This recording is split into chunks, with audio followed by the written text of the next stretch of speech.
Good morning, everybody. Welcome to City Hall, welcome to Council Chambers, and welcome to meeting of the Los Angeles City Council for today, Friday, December 10th, 2004. The City Council meets every Tuesday, Wednesday, and Friday at 10 a.m.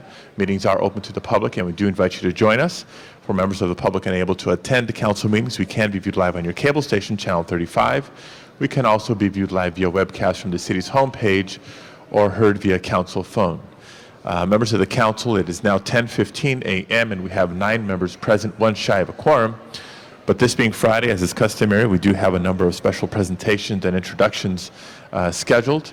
And we have a number of extra special presentations set for this morning. I want to begin today's meeting by recognizing Councilmember Reyes for our first presentation.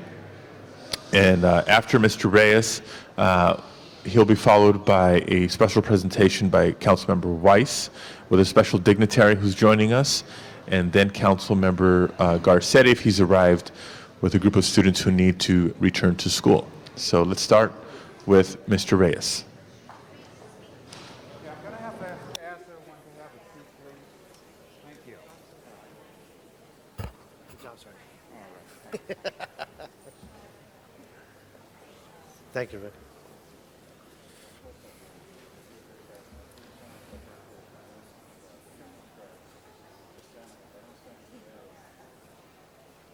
It's okay, Jack.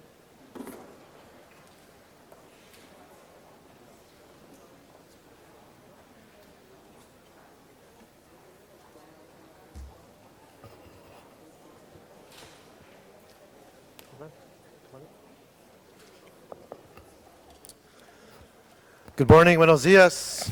Happy holidays to everyone. Feliz Navidad. We'll ask our group to join us. Don't be shy. Watch it within camera shot. Members of the council, each year, as we begin the holiday season, many of us count ourselves among the fortunate who will have enough on our holiday dinner tables to feed our families. But as many of you know, that is not the case for everyone. Year after year, we hear of thousands of families throughout the region that have to go without that meal that many of us take for granted. But there are organizations throughout this region who have chosen to do something about that. And this morning, it gives me great pleasure to honor one of those organizations. Navidad en el Barrio, Christmas in the Neighborhood, is a 501c3 founded 32 years ago for the purpose of providing lower-income families the essentials of a Christmas dinner. Back in 1972, Danny Villanueva, a former NFL star kicker, the Dallas Cowboys, then general manager of a local television station, Channel 34, founded Navidad en el Barrio. This group has evolved to the point where last year they distributed baskets to 20,000 families. This year, they intend to increase that number to 25,000. The food baskets consist of, among other things, chicken, tortillas, rice, cheese, and a variety of other essential items to make a holiday season meal special. I didn't see the frijoles here. What's happening? But tomorrow, Saturday, December 11th, using 50 trucks that were graciously offered by the Coors Company, they will be distributing the food items to 37 community agencies and religious organizations throughout Los Angeles. They'll be going to Orange County, Riverside, San Bernardino, Ventura, and San Diego counties. Members of the council, needless to say, this is a massive mobilization of resources. And the reason I have the honor of bringing them in today is that they'll be running this operation out of my district. Specifically, they'll be operating from the former Ralph's store on the San Fernando Road, right off Northeast LA, off the 2 freeway. Members, as I mentioned, in order to be successful in this effort, there has to be a tremendous logistical effort. It takes coordination, it takes a lot of desire and will, but more than anything else, it takes commitment. And the people here today with me are the ones who made it happen. These are the people who have shown that level of commitment. Members of the council, it gives me great pleasure to introduce to you today the board members of Navidad and El Barrio. Let's give them a round of applause.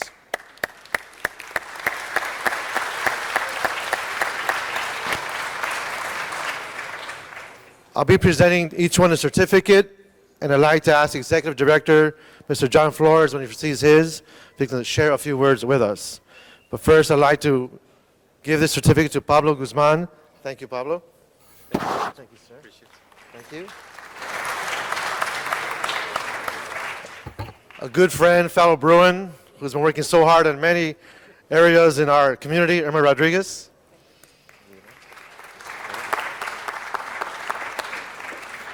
Stephanie Chavez.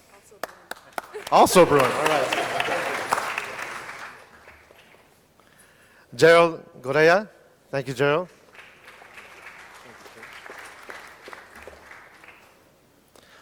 John Reynoso.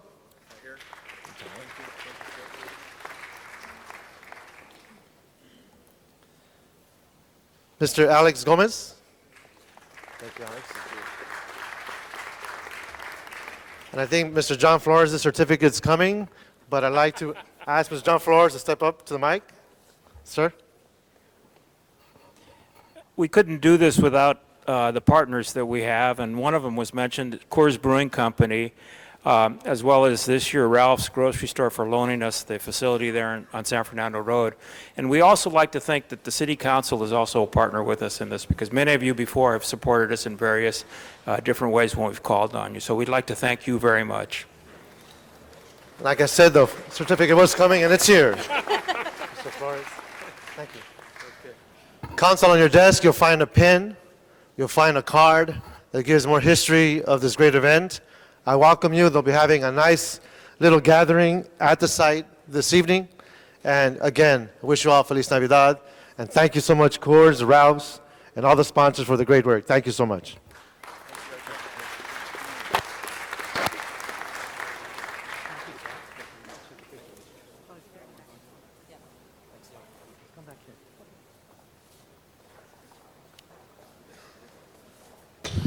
Thank you, Mr. Reyes.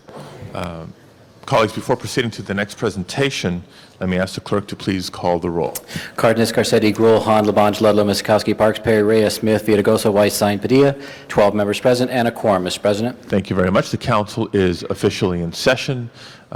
Since we do have a quorum at this time, and there are a number of members who are planning on leaving early, I know there's an important funeral scheduled. Let's go through the agenda and dispense with consent items. After doing so and calling items special, we'll return to presentations. And since members are leaving early, colleagues, just know that items called special are at risk of being continued until Tuesday. Mr. Clerk, first order of business, please. Approval of the minutes. Ms. Perry moves. Mr. Villaraigosa seconds. Commendatory resolutions for approval. Ms. Gruel moves, and Mr. Cardenas seconds. Before beginning the regular agenda, there has been a request to continue items 20 and 21 to January 7th. Members, any objection to continuing items 20 and 21? Seeing none, those items are continued. Next item, please. On the regular agenda, items 1 through 24, with the exception of 20 and 21, are items for which public hearings have been held, and the Plum Committee has submitted a report on item number 12. Okay, members, items 1 through 24 now before us. Items have had public hearings in committee. A motion from the floor would be required to reopen the public hearings. Seeing no such motion, do we have any requests for specials? Mr. Reyes? Yes, item number 17, please. 17, call special by Mr. Reyes. Any other specials? Items 1 through 24. No further requests for specials. Mr. President, Mr. Labange. item 2, could we continue that till Tuesday? Absolutely. Any Thank you. objection? Seeing none, item 2 is continued to Tuesday. That's December 14th. Any other specials? Seeing none, let's open the roll on the balance of the items, close the roll, and tabulate the vote. 12 eyes. Those are approved. Next item, please. Item 25 is an item for which public hearing has not been held. 10 votes are required for consideration. And I do not have requests from members of the public to address the council on item 25. Public hearing is open and closed. Members wishing to call item 25 special. Seeing none, let's open the roll on item 25, close the roll, and tabulate the vote. 12 eyes. That is approved. Okay, thank you very much, colleagues. So we'll have item 17 on the desk until we finish presentations. Our next presentation is led by Councilmember Weiss.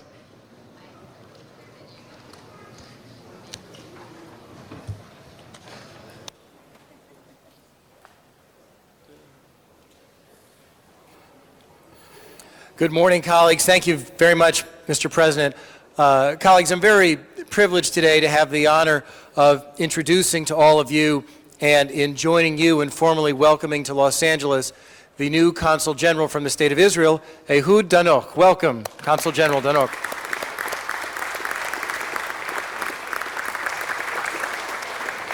I don't need to tell anyone in this room that not only does Israel have a special relationship with the United States, but Israel has a very special relationship with the city of Los Angeles. That's not a result of accident or happenstance. That's a result of common interests, common values, and real-life relationships between real-life people going back several years. In fact, with us today in the room is my role model, one of the principal reasons for the strong relationship between Israel and the city of Los Angeles, County Supervisor Zev Yaroslavsky. Welcome, Zev. He's not the CLA. He doesn't work here anymore. Zev is accompanied by my boss, Barbara Yaroslavsky, who's right over here. Thank you, Barbara.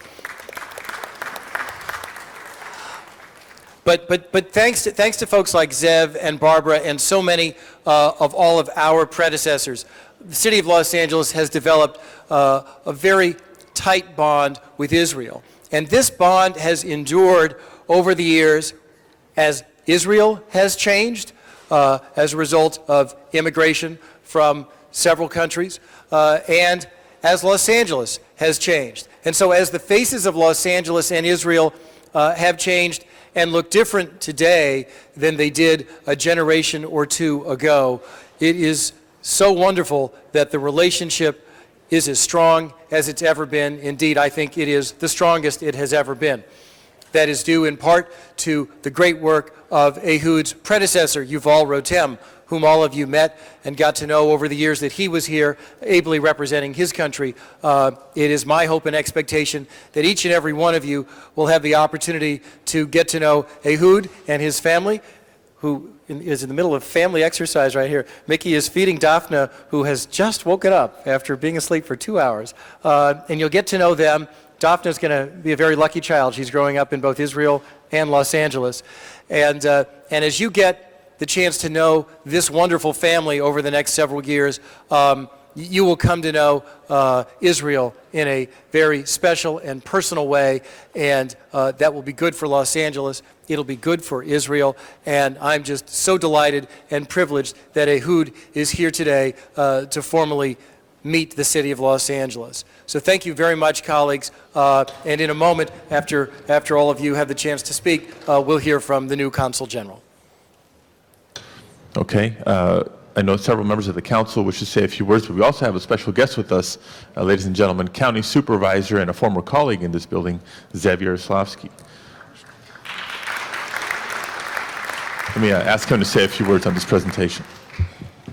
Well, Mr. President, the last time I was sitting on this podium, I was talking to John Ferraro, so and you filled his shoes very well.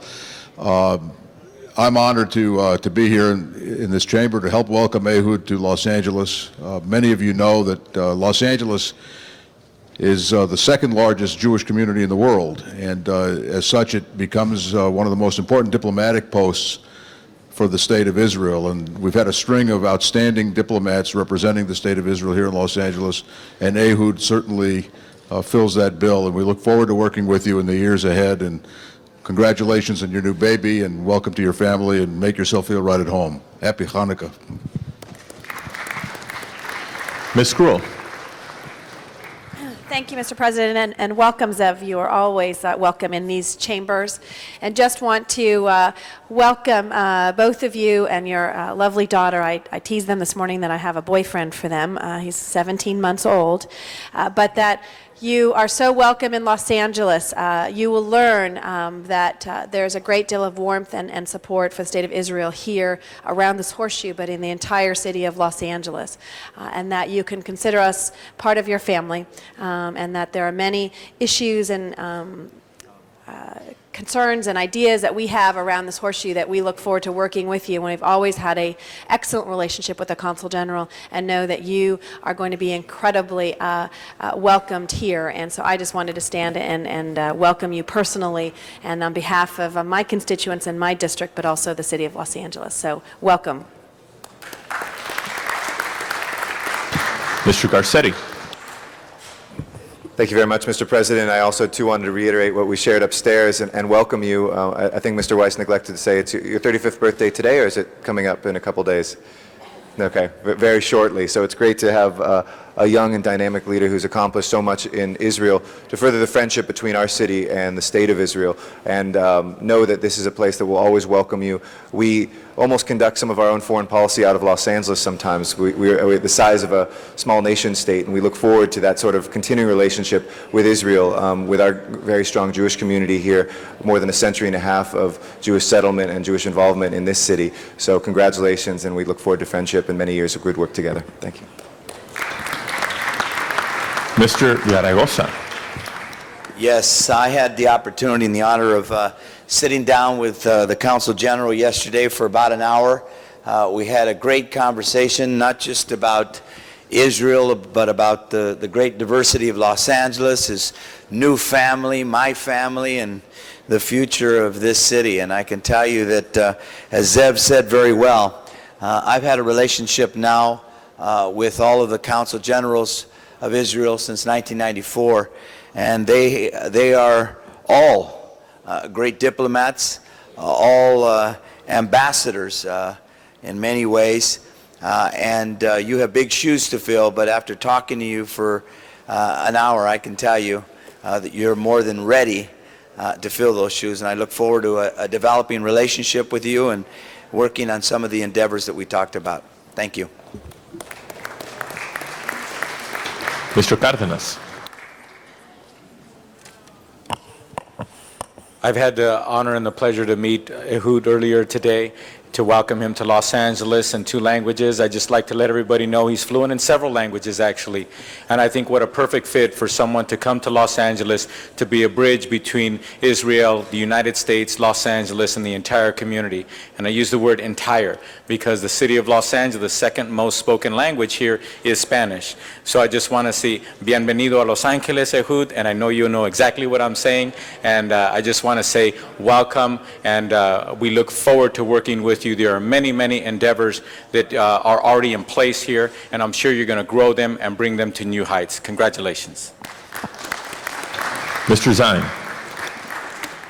Thank you, Mr. President. Good morning, Council General. Welcome you to the city along with my colleagues. I represent the Southwest San Fernando Valley, where we have a very large Jewish population, many temples, synagogues, many faiths throughout this beautiful city of Los Angeles. I welcome you and your family. I know you'll enjoy your visit, and oftentimes we wish that the Council Generals can remain longer because the positive, wonderful relationships that are established. Again, I welcome you, and Supervisor Zev Yaroslavsky and Barbara, good morning to you. The supervisor represents the 3rd Supervisory District. I represent the 3rd Council District. So between the city and the county, all of us, we welcome you to this beautiful city and county. Thank you. Ms. Misikowski. Thank you, Mr. President. Today is all too brief just to say welcome and hello, but we know we're going to get to know each other very, very well. I think Councilmember Weiss invited you already to the Skirball Cultural Center, which is a great cultural institution up on the top of the hill on the 405 right between our 2 districts. But it brings people from all the city together to celebrate their cultural heritage, their cultural differences, but more importantly, their cultural solidarity with one people in this great city, in this great country, and in the world. So welcome to our city, and many, many, many more times of really much more serious and lengthy engagement. Mr. Parks.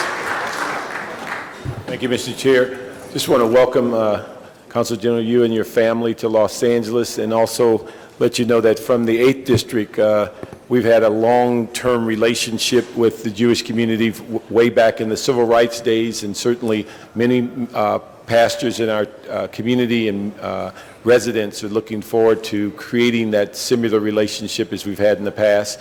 And also, having spent most of my life in law enforcement, we've always appreciated the Consul General and the contacts that you're able to help us as we educated our officers about terrorism and exchange of information about world events. And so welcome, and we look forward to having that relationship continue.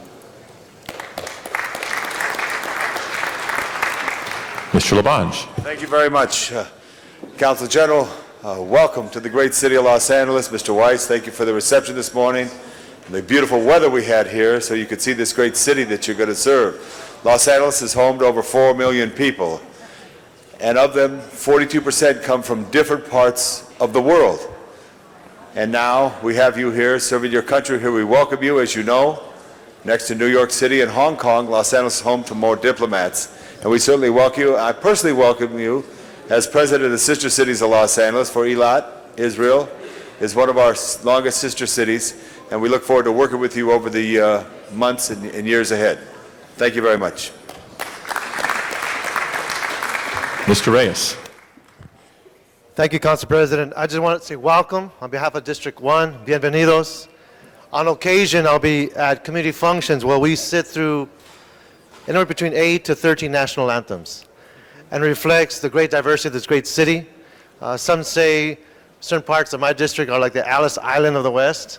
And so, again, welcome, and hope to share more time and moments with you as we work together for this international city, Los Angeles. Thank you so much. Ms. Perry.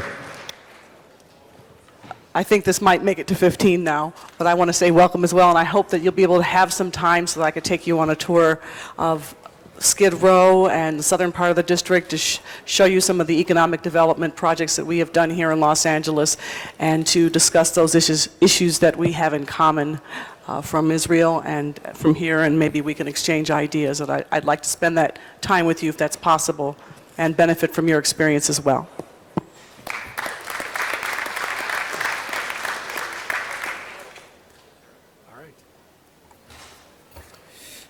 Thank you very much.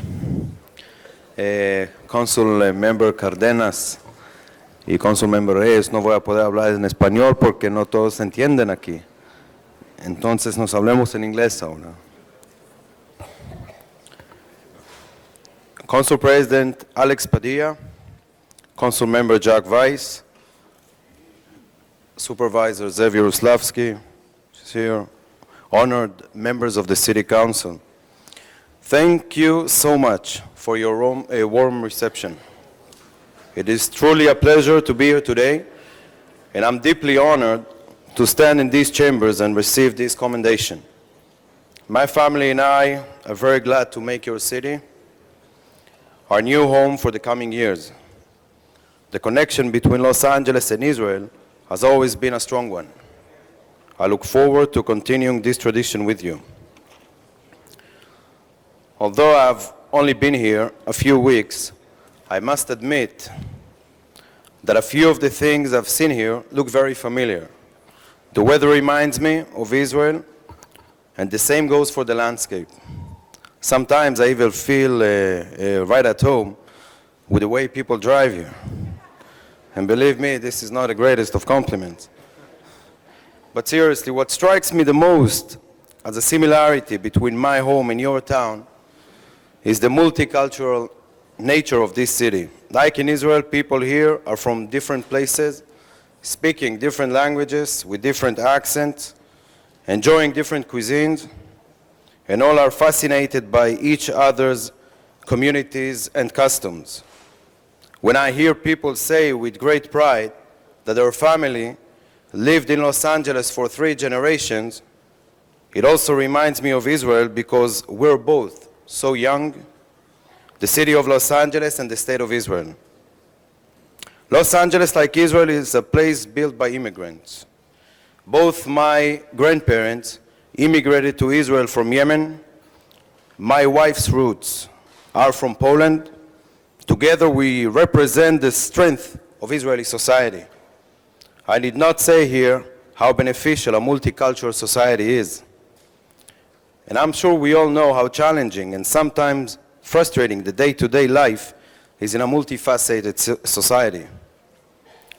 From what I've learned so far, I know both Los Angeles and Israel are trying in an honest and intensive way to bring people together, to create a new whole without deleting the uniqueness of each part. In Israel, we used to talk about a melting pot of people coming from different corners of the world. We don't do that anymore. Today, we view ourselves as a mosaic, and rightfully so. Our strength comes from having a variety of narratives, and not from forgetting the past and our cultures. I believe Los Angeles is doing the same.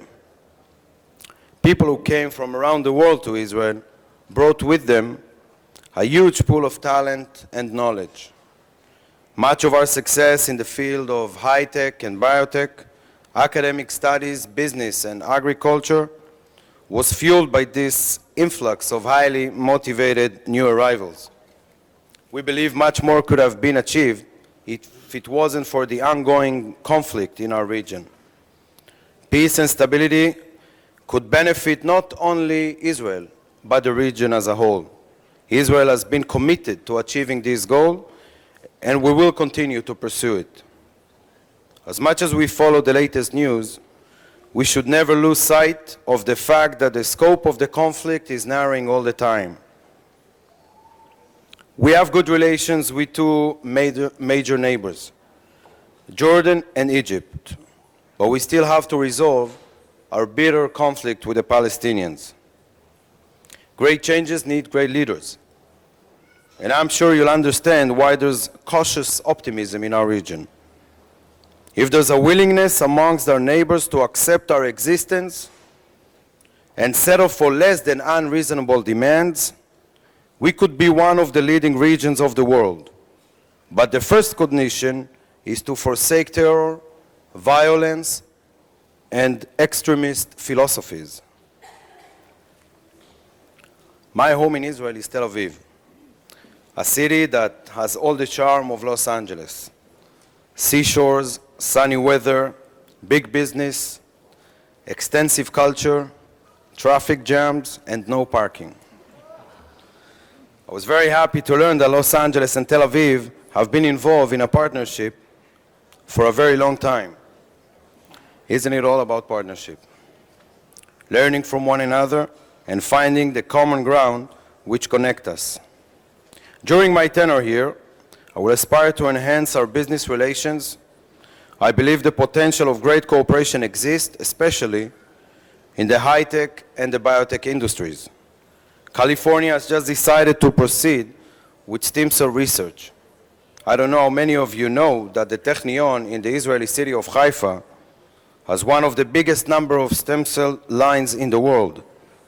This is just an example of the cutting-edge research and development that exists in a small country less than half the size of the San Bernardino County. And this is one of the many opportunities your city and my country will have will have to work together in the future. I know that many of the ideas and the inventions started here in California. And I believe Israel could be the same kind of starting point for the Middle East. Let us work together by learning from one another and by shaping the future. As part of this partnership, I want to take this opportunity and invite you all to come and visit to Israel.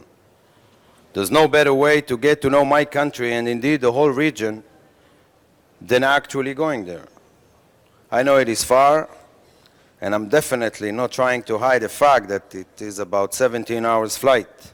I just did it with an infant, so I know all too well how long the flight can feel. But I hope to convince as many of you in the coming year to take this trip so we can know each other better and cooperate more.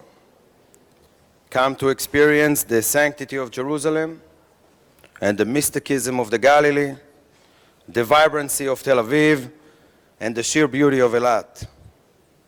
But come also to see how technology and industry have also become intrinsic part of Israel, whether it is the high-tech corporations that dominate our northern coastline or the medical research that is being done in Jerusalem, our business centers in Tel Aviv.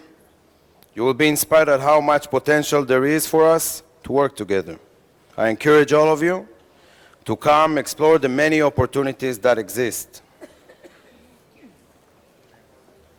Just as you have welcomed me in your city, I hope that we will have the opportunity to extend the same gracious hospitality to you in my home, Israel. Please know that my door is always open, and my staff and I are ready to stand and work with you. Thank you again for making me feel so welcome. Thank you very much.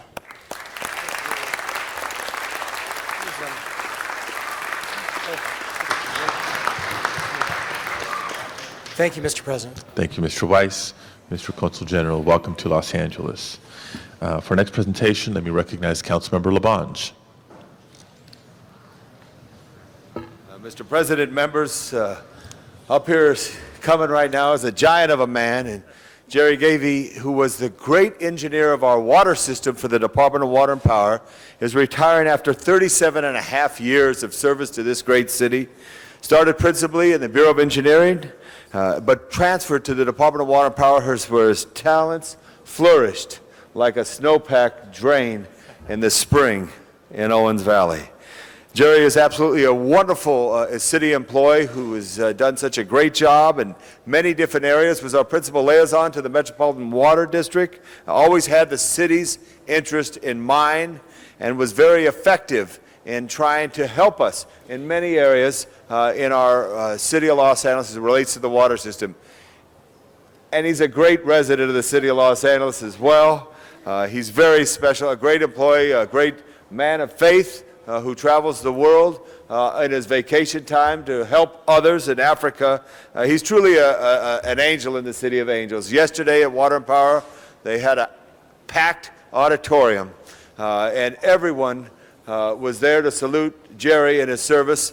And members, I also want to let you know our neighborhood councils were there to present them a special plaque because of the outreach that Jerry has made in making sure that all communities are included in the discussions with Water and Power.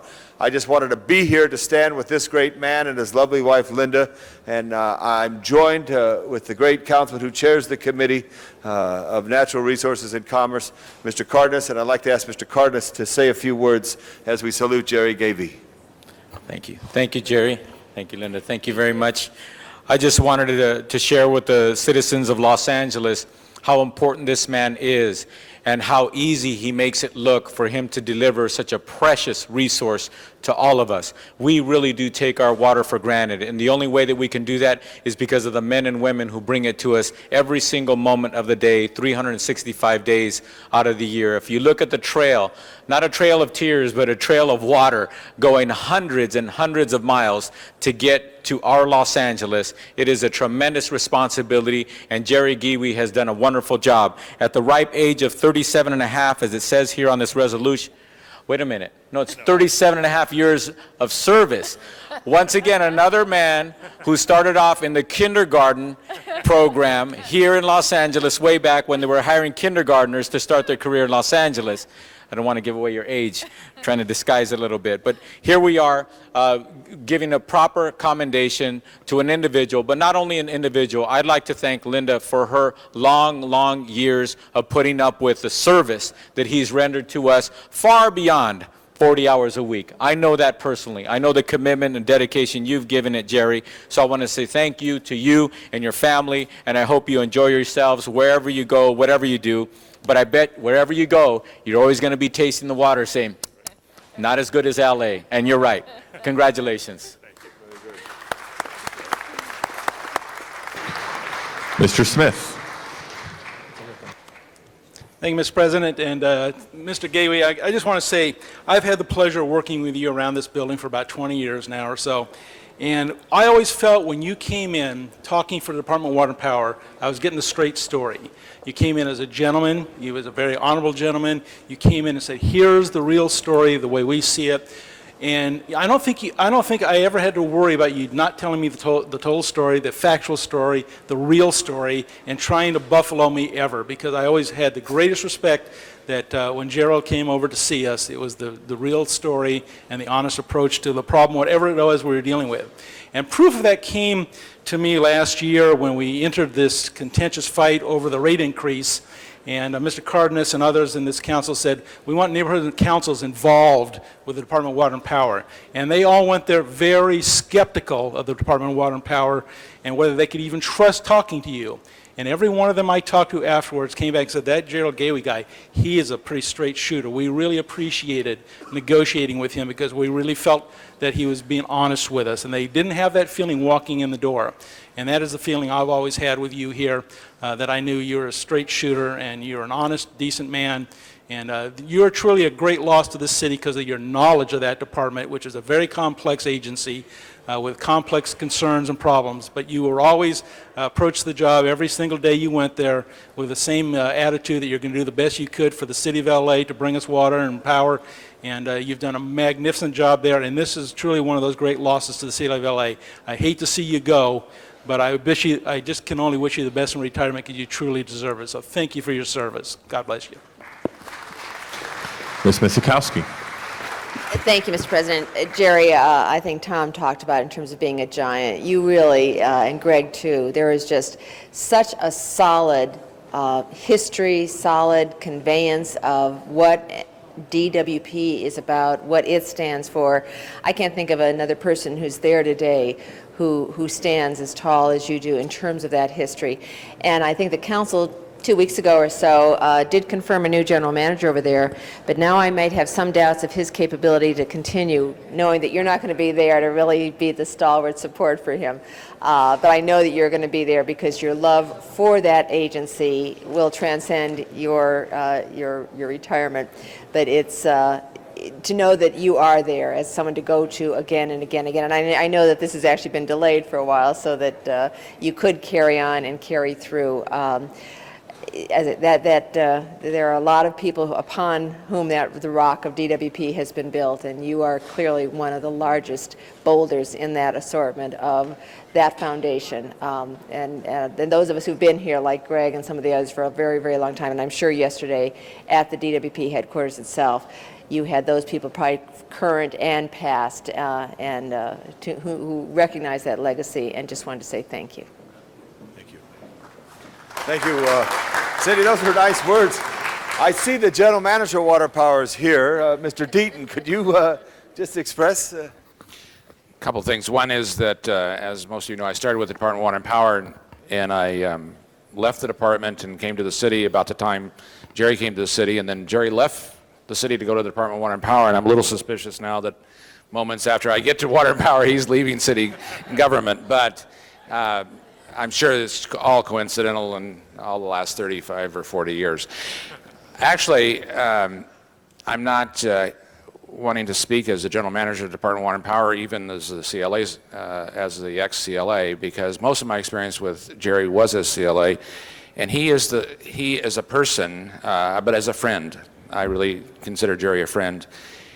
He is, not only is he knowledgeable, but he is trusted across the board, as was discussed yesterday in his retirement program at the Water and Power Auditorium. He's trusted to be not only correct on the numbers, but he's an honorable person. And as Tom alluded to, every other summer, he and his wife go to Africa to help with water systems and outlying areas. He is just a genuine human being. And obviously, as the newly appointed general manager, I'm going to miss him being there on a regular basis, but I intend to bug him anyway. Best wishes for your retirement, Jerry, both of you. And now let me introduce the great Jerry Gavey, who also serves twice as interim general manager of the great Department of Water and Power. Jerry Gavey.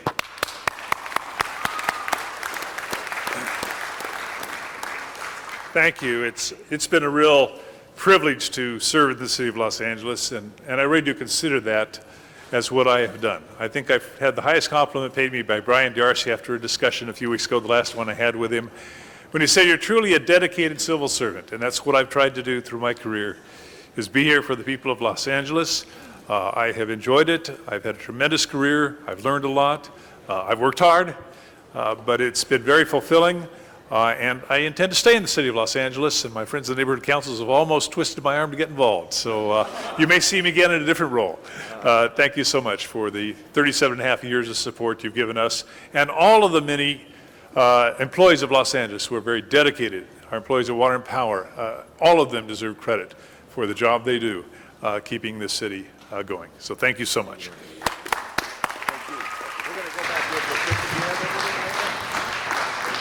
Thank you very much. For our next presentation, let me recognize Mr. Garcetti.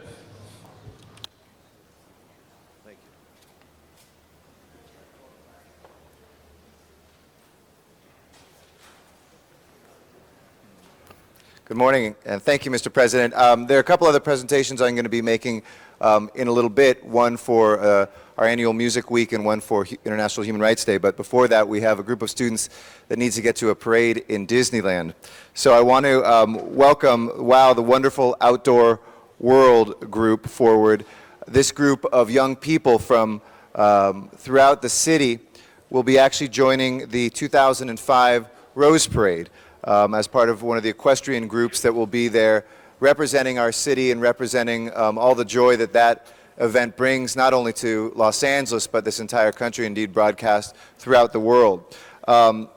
I want to name the folks and say which council districts they're from as well, and we'll give them these certificates because I know we're short on time on their way out. But Valente Gutierrez, who is from Council District 7, Mr. Padilla's district, Matthew Malinowski, who's from my own Council District 13, Christian Nikki Reyes, and Christian Bailey, also from CD 13, Nidia Cleto from CD 9, Maya Bradley from CD 13, Hedy Villanueva from CD 14, Chloe Vitrano from CD 11, Chris McNamara from CD 4, Ernie Ibarra from CD 4, Barbara Kroonquist, CD 4, and there's a lot of CD 4s because we've got, you know, the whole park there, and I know that Mr. LeBons is very proud of each one of these folks as well. Marcy Barrowman, Floyd Anderson, and Ann Weisgerber.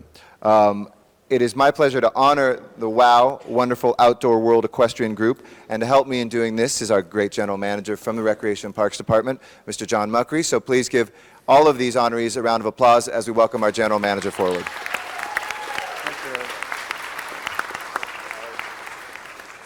Thank you, Eric. Some of you may not know what the WOW program is. I think we have a very short video to break up today. Can we play the video first?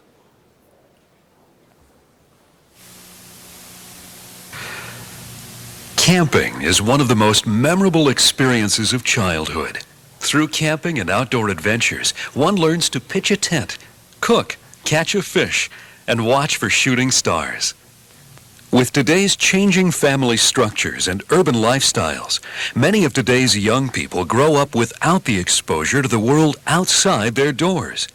Due to these changing lifestyles, urban youth in particular have not had the opportunity to develop the skills and appreciation to actively enjoy and understand the wonders of the natural world, a special legacy to all Americans. In response to this need, an innovative camping program was unveiled in the city of Los Angeles in 1995. This unique program provides urban youth with positive outdoor recreational experiences and environmental education.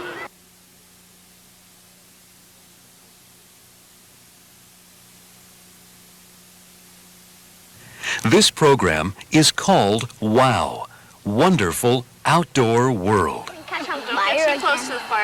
Most of the kids, they're pretty well caught up in their own small neighborhoods and some relatively adverse conditions in many cases. So to take camping right into their own parks and give them a taste of things that they can realistically do with their families seemed to be the right stuff. WOW is designed to introduce inner-city boys and girls to outdoor recreation and environmental education in their own neighborhood park during an overnight campout. Through WOW, these young people will learn basic outdoor skills, including tent setup, outdoor cooking, and campfire safety. In addition, they enjoy environmental education activities, ranging from fishing to map reading skills to ecosystem awareness.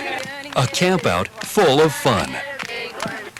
In Los Angeles, WOW is managed by the city's Department of Recreation and Parks. In Arizona and Colorado, the Bureau of Land Management administers the WOW program.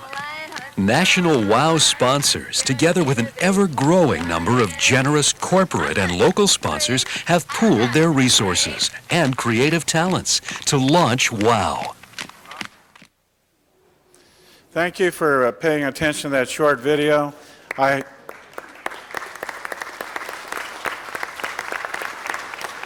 want to give you just a little history of that. You saw a gentleman by the name of Kim from Disney. It was Kim's idea. Kim grew up in Los Angeles. He grew up in a garage conversion. His campground was his backyard, and those of us from the 50s and 60s remember clotheslines and incinerators. He told me that he used to pitch a tent over his clothesline, the incinerator being the heat, and where they roasted marshmallows. Today, we are taking kids to your parks. Every council district has a park at one time where we do these overnight campgrounds. These kids that you see behind me now are in their 10th year. This is the 7th year that they'll be riding in the Rose Bowl parade. And we also have some alumni. The kids in the red, you're all alumni, right? Do you guys like the WOW program? Yes. What I'm trying to educate all of us on, myself also, is the important role Recreation and Parks plays not only in pure recreation. We're in family development. We are trying to make our rec and parks our cultural and community centers again. We are trying to take these parks back for families. In that way, I think rec and parks plays a critical role in our public safety. If we can keep kids out of the judicial system and put them in the educational system and in the workforce, we are tens of thousands of dollars ahead. So I want to thank you, but I want to thank the kids. I want to thank Chris, you're from Disney, one of our major sponsors. But most of all, I want to thank you kids for taking the time to participate. Thank you.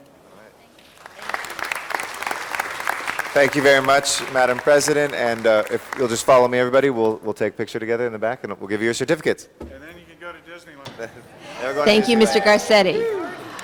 Our next presentation is going to be made by Councilmember Wendy Gruhl. Oh, we are going to go to Dennis? All right. So we are going to have Mr. Councilmember Dennis sign.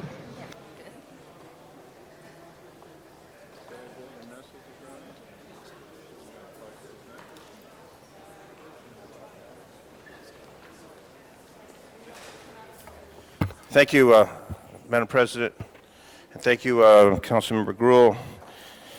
I know we've got a number of presentations today, and many of our guests have very tight schedules. And joining me are two wonderful ladies from our beautiful community, the former First Lady of the State of California, Sharon Davis, and Daphne Ziman, who are both here this morning. I have a presentation that is very special. I became aware of this on my personal appearance at Pierce College on a cloudy day with some rain, but beautiful, beautiful smiles. And we are honoring Daphne Edwards Ziman today, who is the founder and chair of Children United Nations, for all our hard work and dedication to improving child welfare. Children United Nations is a proactive organization created to elevate child welfare to the forefront of the world's consciousness. It was founded to provide the children of the world with a voice to discuss the threats and dangers of tomorrow's problems. The chairperson and founder of Children United Nations, Daphne Edwards Ziman, is a woman of great compassion for people. She has committed herself to challenging and changing the injustices that plague our society in many ways, focusing primarily on the needs of children. And this event that took place at Pierce College involved hundreds and hundreds of mentors, hundreds of children throughout the Southland to have a day of wonderful activities, wonderful food, refreshments. It's like going to Disneyland for free. It was an absolute incredible experience for me and for all the people who participated. Daphne is also chairperson of ABC Love, Adopting Brings Children Love, which is committed to finding and placing children in caring and loving families. Also on the board of Hippie, Home Instruction for Preschool Youngsters. Hippie, I like that, Hippie. Also supports City of Hope with her husband Richard on behalf of free medical care for the underprivileged or any human being suffering from incurable disease. Executive Board of the Women's Leadership Forum, chaired by Tipper Gore, dedicated to bringing women into the political arena in order to become a force of change for all areas relating to women and children, as well as community at large. And the work and support for the Jewish Home for the Aging, which is in my district, and the many, many thousands of dollars that have been contributed to help expand that facility for our seniors. Her passion to make the lives of individuals better does not end with children, but extends to homeless through her work with Planet Hope, been an integral part in the founding of homeless missions and a school in East Los Angeles for gang members. She went to Washington, D.C. and lobbied to change the law that would permit parents to reunite with their children as long as it is in the best interest of the child, which has resulted in dramatic increase in protection of abused children. Also recognized by her recipient of the Jacqueline Kennedy Award by JFK University, Woman of Achievement Award by North American Council for Adoptive Children, and the Uniting Children of the World Award by the Children Welfare League of America. And in 1999, honored with the 1999 Peace and Tolerance Lifetime Achievement Award for Child Advocacy at the International Day of Tolerance Lifetime Achievement Awards. The ceremony was held in New York City, sponsored by the Capel Foundation, Friends of the United Nations, and Children United Nations. And all these wonderful accomplishments are because of her love for children, her love for people, and I know that the resolution that's been signed by all of us, the mayor, city attorney, our controller, Laura Chick, all of us, this resolution really stands for our respect and admiration for what you have done for people, not only in Los Angeles, but throughout the world. And when I saw all those smiling faces, those children who were bussed in from parts of this region, lower economic areas of this region, and the smiles on their faces, and when they saw the incredible displays and the food and the refreshments and the games and the toys and the mentors, it was just wonderful. And all the students from USC and the other institutions that sent mentors. And I remember us standing in the drizzle as we were speaking to them under their umbrellas, and then later in the day it cleared. But to thank Pierce College for the facility, but to thank you, Daphne, for the heart and the soul that has really made this happen. I hope you come back to Pierce College next year. We will definitely be there supporting you in this wonderful endeavor. And what this reflects is our appreciation on behalf of all the people that you've helped. And Sharon Davis, you were right alongside with her as a partner, a true, sincere partner. So congratulations from all of us in the city of Los Angeles for the wonderful work you have done. Thank you. Mr. Zine, there are a couple of people who'd like to say something as well. Okay. Councilmember Gruhl. Thank you, and I will be brief because I know we have lots of presentations, but I wanted to congratulate Daphne and Sharon. Daphne, you have done a tremendous job of bringing these issues to the forefront, and you are someone who not only talks about things, but does things, and does things for children internationally, and you have been an incredible spokesperson, and I think a mentor to so many of us, and a leader that we look up to deal with children's issues, and I wanted to just stand up and say congratulations. We look forward to all of us on this council to work with you, and congratulate Dennis for for taking the leadership and honoring you today. He beat the rest of us to doing that, and also to Sharon for her support and on so many issues. But Daphne, congratulations today. Thank you. Mr. Cardenas. Thank you very much. Dennis, I know you did this for all the right reasons, not to have two beautiful women standing next to you. They do make you look great, Dennis. A thorn between two roses. But speaking of two wonderful women, I just want to say that these two women are jewels to California. You really have given a lot. Daphne, you have really shown children that they are loved. And that's something that money just can't buy. And you've dedicated your life to that. And I just want to thank Dennis for bringing you forward so that we can tell Los Angeles what a wonderful human being you are and the wonderful things that you do. And I just want to say that my commitment to helping you in any way to continue to do the work that you're doing will be forever. So thank you so much. And I know you're going to be doing this for a long, long time to come. Take care. Mr. Garcetti.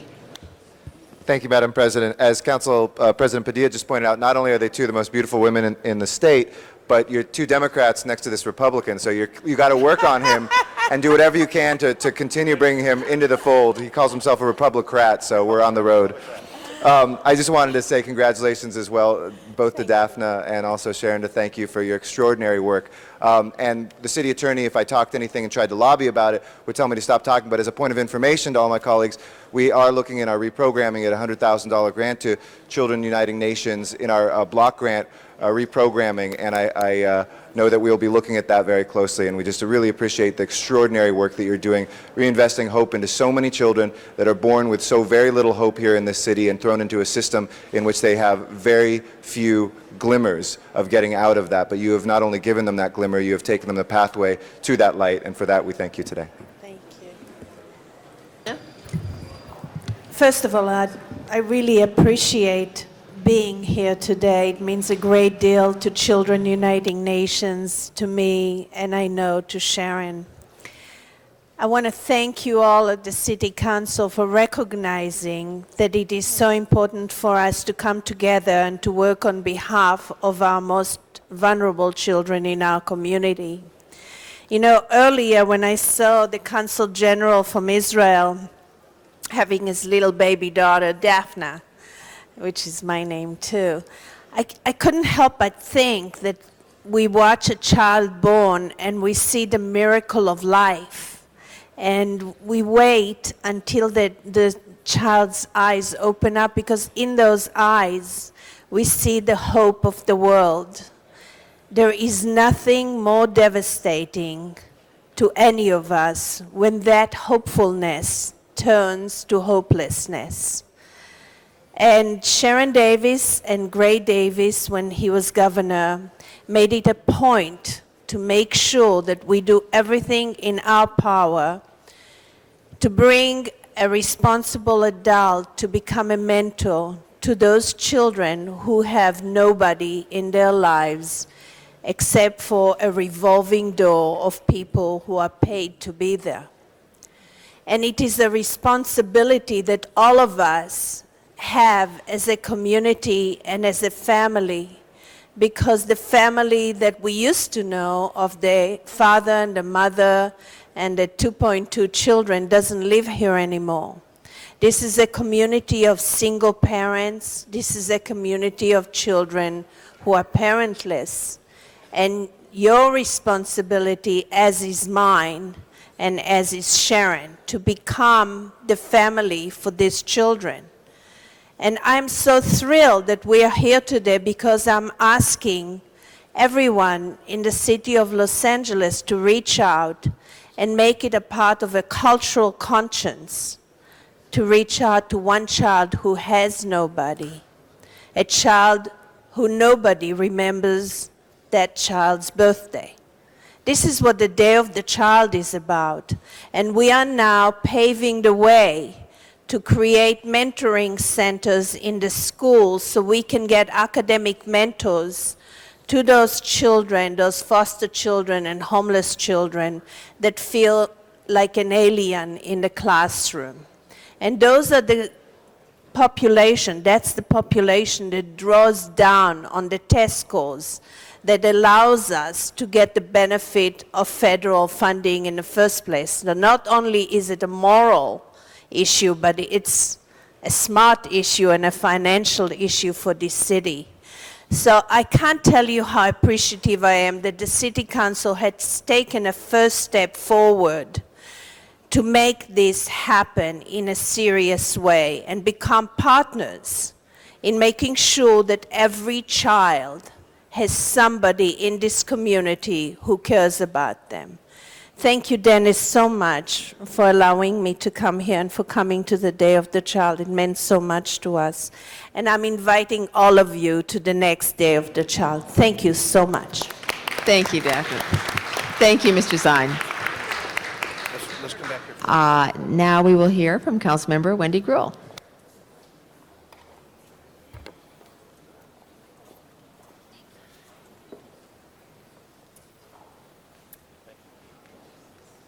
Looking good, Dennis.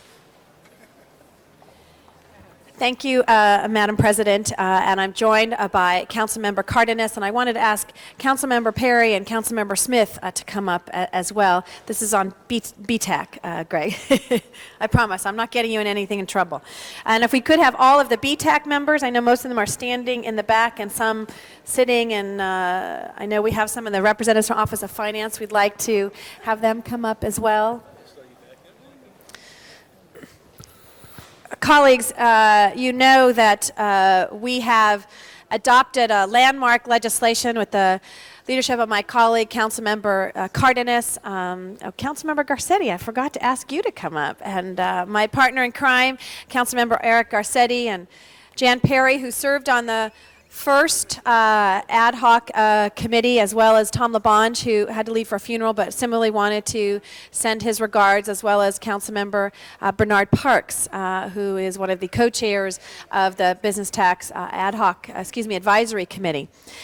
You've heard in the last several weeks and in the last several years that there was this group of people who gave of their time and energy and most of all their brain about how to make Los Angeles more business friendly.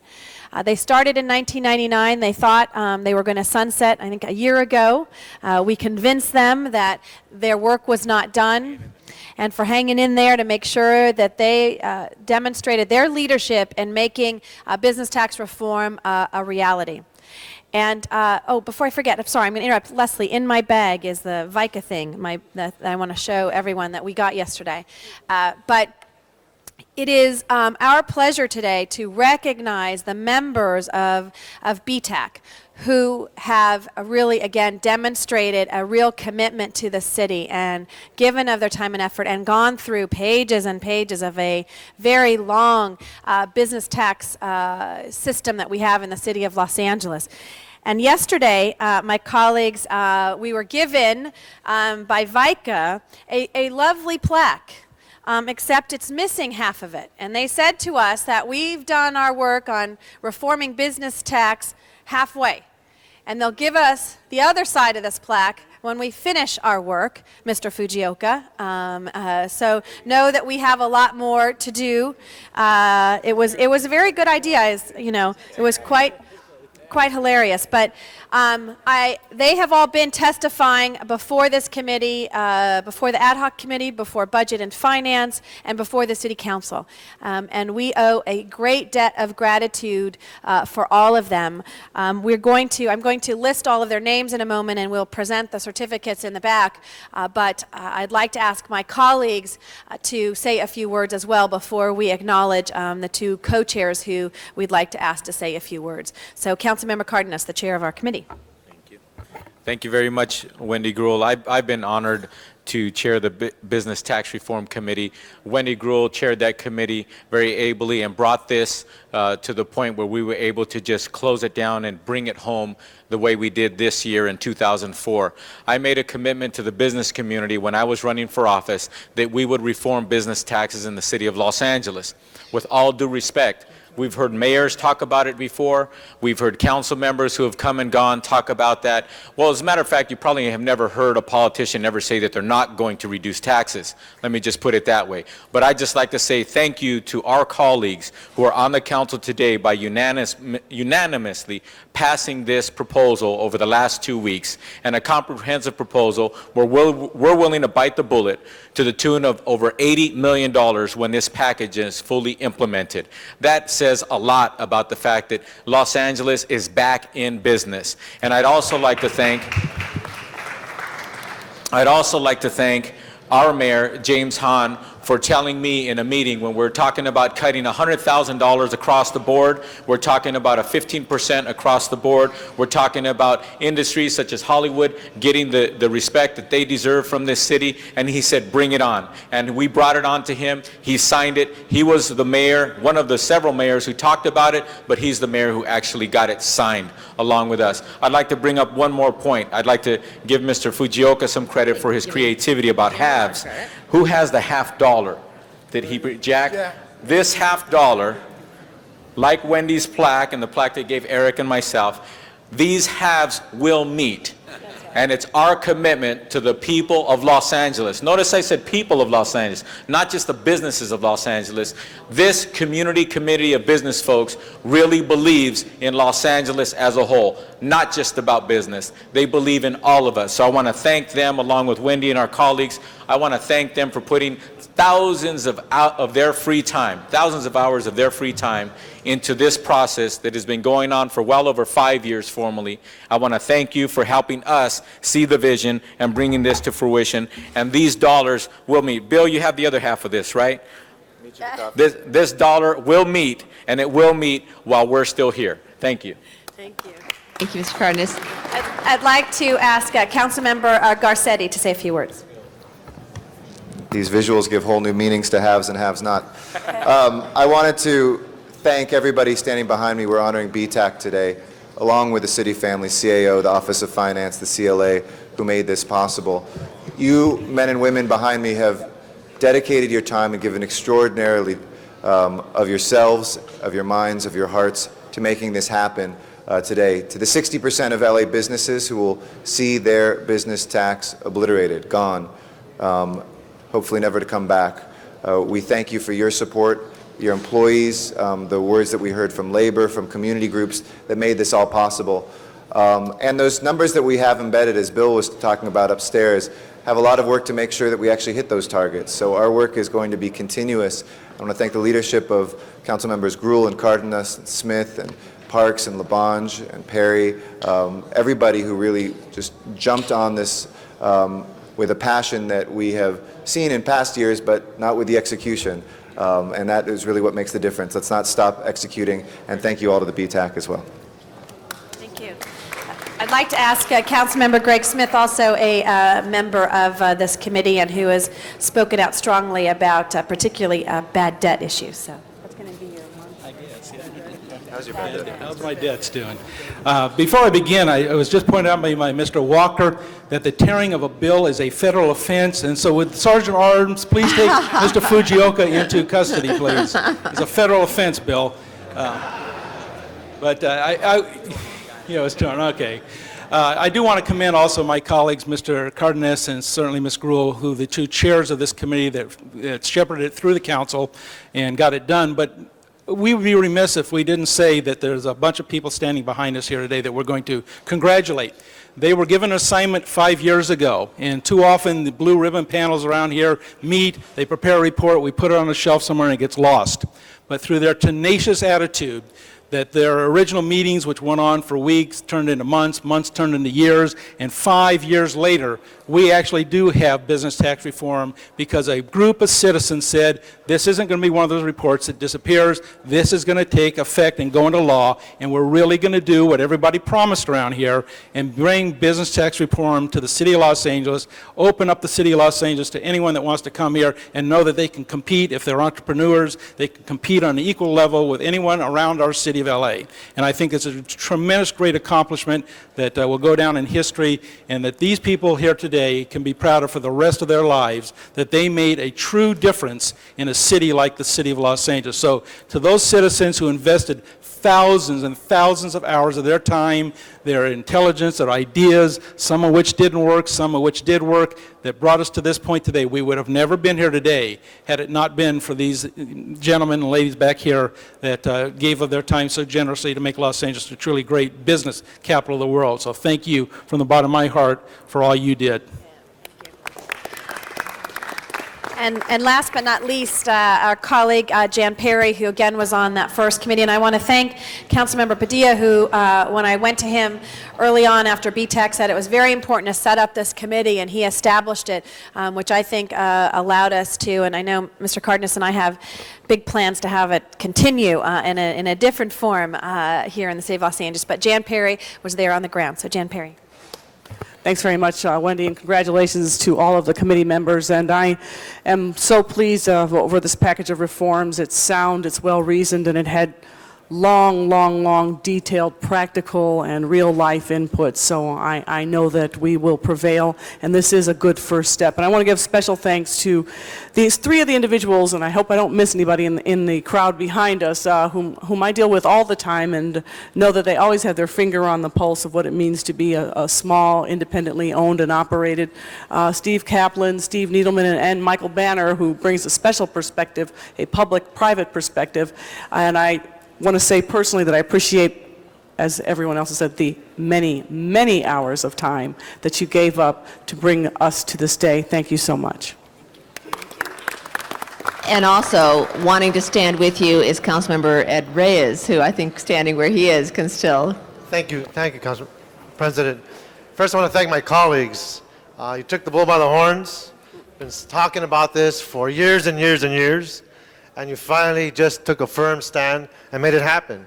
I congratulate you, because it truly is a milestone. I also want to thank the private sector for your patience, for not giving up on Los Angeles, for sticking to it. I also want to acknowledge folks like Maury Goldman, who was on this side of the table for a long period of time, working with the council office, and Michael Banner, who looked at it from the nonprofit, for-profit perspective, which allows that balance to continue. And of course, when we talk about all the architects, the planners, all the smaller business, 1-2 person shops who get penalized for all those taxes, when all they're trying to do is respond to our bids and look at these contracts as opportunities, and they get hit with a big crowbar in the head when they have to pay all this. It just didn't make sense. So thank you. And as we continue to wrestle with our land use issues, our housing issues, it's important to have a business-friendly environment to continue balancing out these very controversial yet complicated challenges. So thank you so much. Thanks, Ed.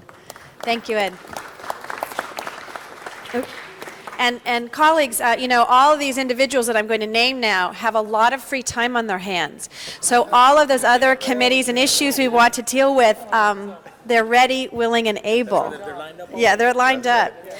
I'd like to just list the names and then ask the two co-chairs to speak. But the members of the committee include Jack Walker, Mel Cohn, Alan Oberman, Brendan Huffman, Dwayne Horry, Jonathan Choi, Laurent Gubler, Mark Shayer, Mark Needleman, Marvin Selter, Melissa Patak, Michael Banner, Maury Goldman, Nathaniel Humans, Norman Huberman, Robert Sendejas, Steve Kaplan, and Tom Riley. We owe them a great deal of gratitude, and let's give them all a round of applause.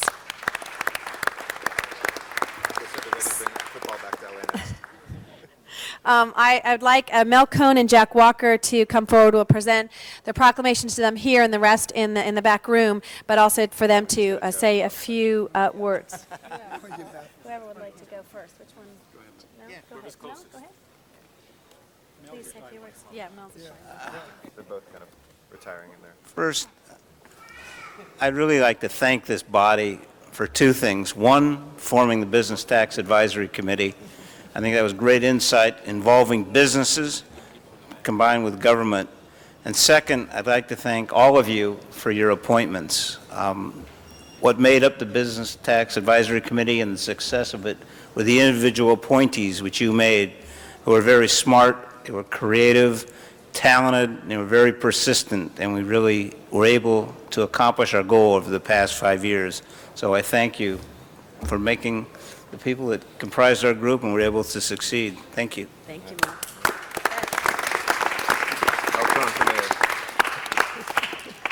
I want to thank you all for this commendation. We really appreciate it. And if you ever have another intractable problem in the city, I would like to suggest you consider the model of BTAC. There are a lot of reasons to think about that, and I'll offer just one, and then we'll just go have our lunch. And that is that you now have 17, I think, very substantial people, citizens of the city, going back into their communities in South LA and Northwest Valley and the rest of it with an attitude that the city works. Problems can be solved. It's not easy, but if you have a good idea, there are reasonable people who will listen to you and work with you. And I think that's very important to have those disciples out there in the city. And if you can have another 17 on another issue, the city is much better off in terms of the way it'll work. So thank you very much. It's been a pleasure. Thank you, colleagues, and we have talked about that BTAC really is the model for us to deal with some of those insurmountable problems that we have in the city of Los Angeles. So we're going to take a picture back there, but for that, I'm just going to embarrass my chief of staff right now, who turns 40 today, Claire Bartel's birthday. She says, I can't believe you told that on Channel 35. So anyone who's watching now knows how old you are, but happy birthday, Claire. Okay, now we'll go back. Thank you, Madam Chair. Thank you, and may I also add my bit of happy birthday to Claire. You look very good for 40. Okay, I'd like to acknowledge Eric Garcetti for another presentation. Do you want to start, Jan? Okay. Okay. Well, Ms. Perry will be making this proposal with us, and I want to congratulate Claire on her 34th birthday, too.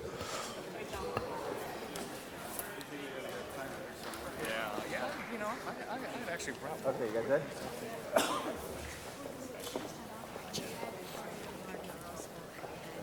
Thank you, Mark, Steve. Congratulations. I'll be back then. See you later. I'll see you later today. Thanks for service. All right. Absolutely. Thank you.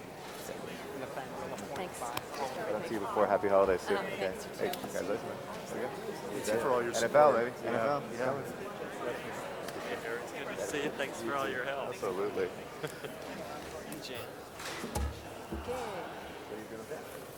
Hi. Thank you. My pleasure. All right.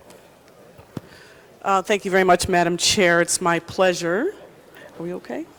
My pleasure to join with my very popular and warm colleague, Mr. Eric Garcetti, in celebrating the 32nd anniversary of the City of Los Angeles recognition of the United Nations Human Rights Day. On December 10th, 1948, the General Assembly of the United Nations adopted and proclaimed the Universal Declaration of Human Rights. Following this historic act, the Assembly called upon the member countries to publicize the text of the Declaration to cause it to be disseminated, displayed, read, and expounded principally in schools and other educational institutions without distinction based on the political states of countries and territories. The City of Los Angeles joined the United Nations in acknowledging the importance of this day 32 years ago, recognizing its world status as a place where 100 different languages and 142 ethnicities make up its diverse communities.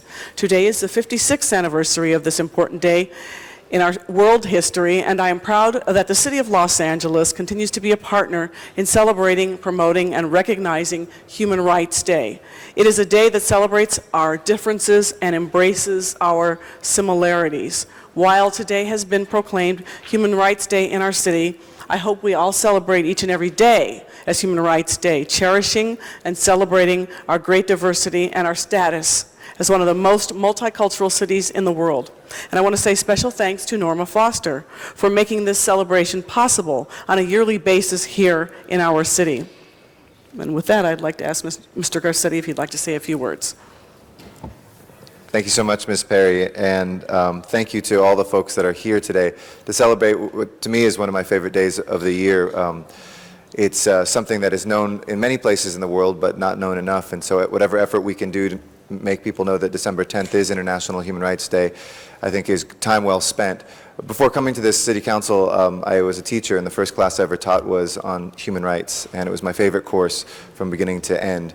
I've had the opportunity to share human rights kind of gospel, if you will, around the world, and I want to share just one quick story about time I spent in Burma, in area kind of where many students and monks and ethnic minorities had fled after government crackdowns in 1989 and 1991. And we were doing a class on human rights in the middle of the jungle, in which many people who often say human rights are ideas that come out of Britain and the United States, and they're Western, and these aren't truly universal.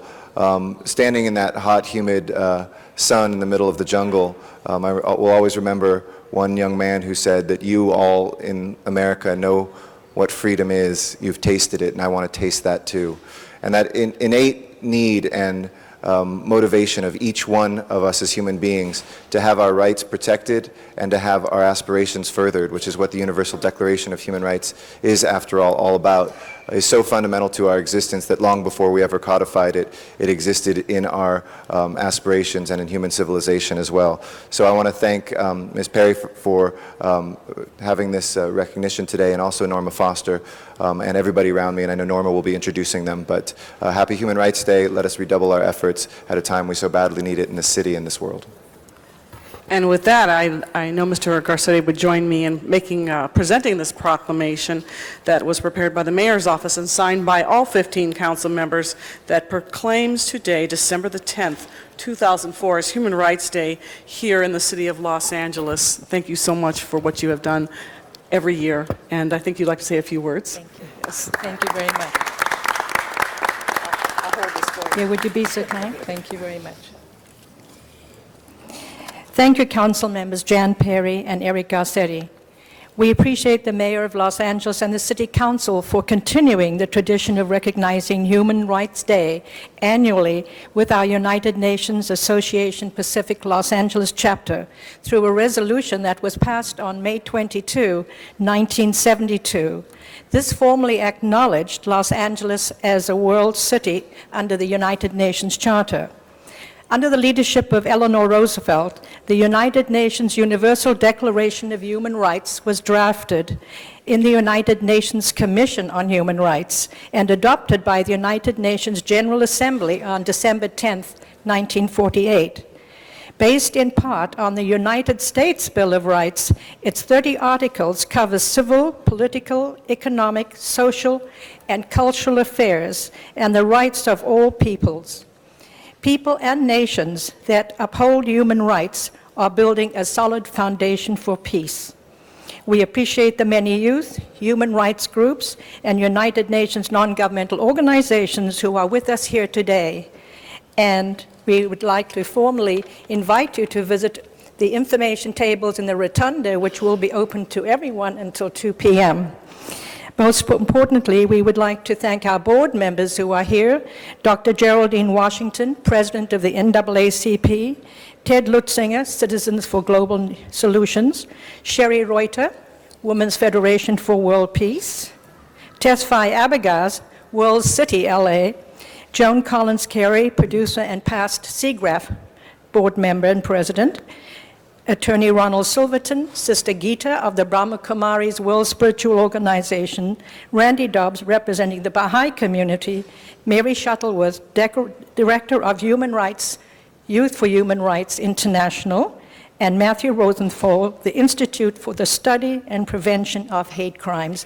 Thank you so much for recognizing this day. And we also welcome the new Israeli consul to Los Angeles with much affection. Thank you. Thank you. Yes, thank you so much.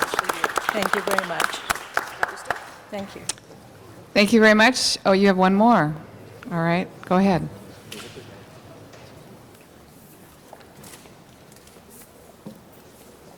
John? We'll have my music. We'll have it be next there. I left him on.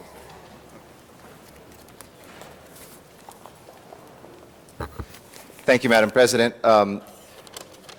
Gives me great joy this year, something that we have celebrated for the past 11 years here in Los Angeles, which is Los Angeles Music Week 2004. I'd like to ask our honorees to step forward and join me here at the podium as we celebrate this day here as well. And we're going to do it a little differently this year, colleagues, and I know that each council district has somebody that we are honoring, and in the past we've had each council member make those presentations. I'm going to read through all of them today, and we'll present the certificates in the back. We invite you to come and to be with your honoree back there, this extraordinary group of individuals who's part of this critical and so important event that we have each year. Music Week, as I mentioned, was celebrating 11 years here in Los Angeles, from December 5th to 10th this year, a week-long celebration of Los Angeles' rich musical heritage and continuing importance in music. In many ways, Los Angeles is really the music capital of the world. Certainly for the recording industry it is, but when we look at the creativity and the genres and the number of musicians and musical styles that are celebrated and that are learned here in the city of Los Angeles, it is truly mind-boggling. Los Angeles Music Week is a nonprofit community building outreach program that honors various contributions of landmark artists of all musical backgrounds. It's an instrument of unity, and I think it's appropriate that this is a week in which we are celebrating Hanukkah, we're celebrating the new arrival of the Consul General from Israel, and we're celebrating International Human Rights Day today, because just in that same vision, sharing music with children, with all of the residents that are here in Los Angeles, learning about the history of music here in Los Angeles and how it's influenced our life and been a part of our city enriches each one of us. Throughout the week of December 5th to the 10th, Los Angeles Music Week honors and showcases that musical past and the artists who have contributed and continue to contribute to that legacy. Goals are accomplished through showcases, interviews, student projects, and special events. And one of the major objectives is to encourage top-name musicians to teach and to mentor students, to make sure that that next generation of musicians comes about. As a musician myself, I'm very proud to have this here in Los Angeles. I think that when we look at the power that music has in each one of our communities, and especially with our young people where we've seen cutbacks in many years for our arts and cultures programs, it makes this Music Week that much more critical. We also have assembled here today a cadre of legendary community artists who've committed themselves to raising public awareness of the many musical styles performed in our city. And supported by the mayor, by all of you and the city council, of course, cultural affairs, the county board of supervisors, Target stores, radio station KKJZ FM, and many, many others. And recognition of the Music Week has become one of the treasured traditions here in Los Angeles City Council. I'd like to read the honorees and then ask the person who puts this magic all together, our friend Margie Evans, to say a couple words as well. But before that, let me go through the council districts and mention who we have here. For the great CD1, Paul Livingston is our honoree. From CD2, Jennifer York, familiar face to many of us, but also an accomplished bassist and musician in her own right from CD2. Buddy Childers and Don Sweeney from CD3. From CD4, Local 47 Senior Symphony Orchestra. From CD5, we have Jose Antonio Espinal. From CD6, Roberto Miranda. From CD7, Paul Krybik. From CD8, we have James Gadsden. From CD9, Lou Dantzler. From CD10, Dr. Mamie Clayton. From CD11, Billy Childs. From CD12, The Onion. From CD13, Norman Henry Mamie. From CD14, Gus Flaherty. And from CD15, one of the most original districts in the city, we have the Originals. Very briefly, I just want to say a quick thing about each one, kind of in no particular order from what I just read. The Originals, of course, began in Motown. Walter Gaines, baritone, Hank Dixon, second tenor, two lifelong friends who were joined with Fred Gorman and C.P. Spencer to complete the Originals. And after 25 years, it's been the most extraordinary group of guys who are still together and still making incredible music. Buddy Childers is a no-nonsense musician, great jazz soloist, and also has his own big band.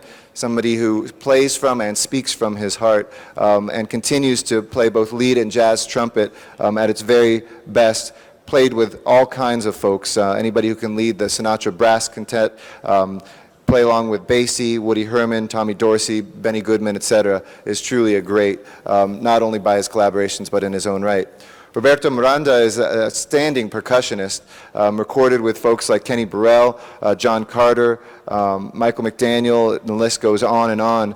He's a credited bilingual educator and has taught numerous schools in the LA area in Southern California and has done extraordinary work with both small and large orchestras.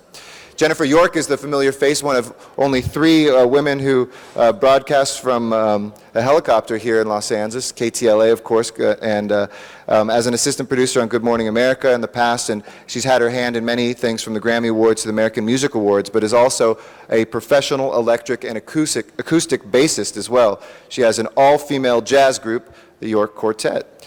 Lou Dantzler was an extraordinary individual, or is an extraordinary individual who, in 1968, when he was a custodian at the LA Unified School District, noticed that there were kids who were sometimes heading the wrong way and wanted to do something to give people role models, a way to create a good and vibrant life for themselves and their family, get out of gangs, drugs, and poverty. And this vision that he had culminated in the establishment of the Challengers Boys and Girls Club, a place where not only there's after-school programs and cultural things, but where music is central to his work, and we're really proud to have him here too. Dr. Mamie Clayton is the founder of the Western States Black Research and Education Center, a collector of the highest order. We have the collection that she has put together is more than 20,000 books. It has more than 10,000 rare 33 and 78 records, has luminaries from the African American black tradition here in the United States of America, and one of the most extraordinary places to go and to be able to learn about the history of black Americans and obviously their contributions in the music world as well.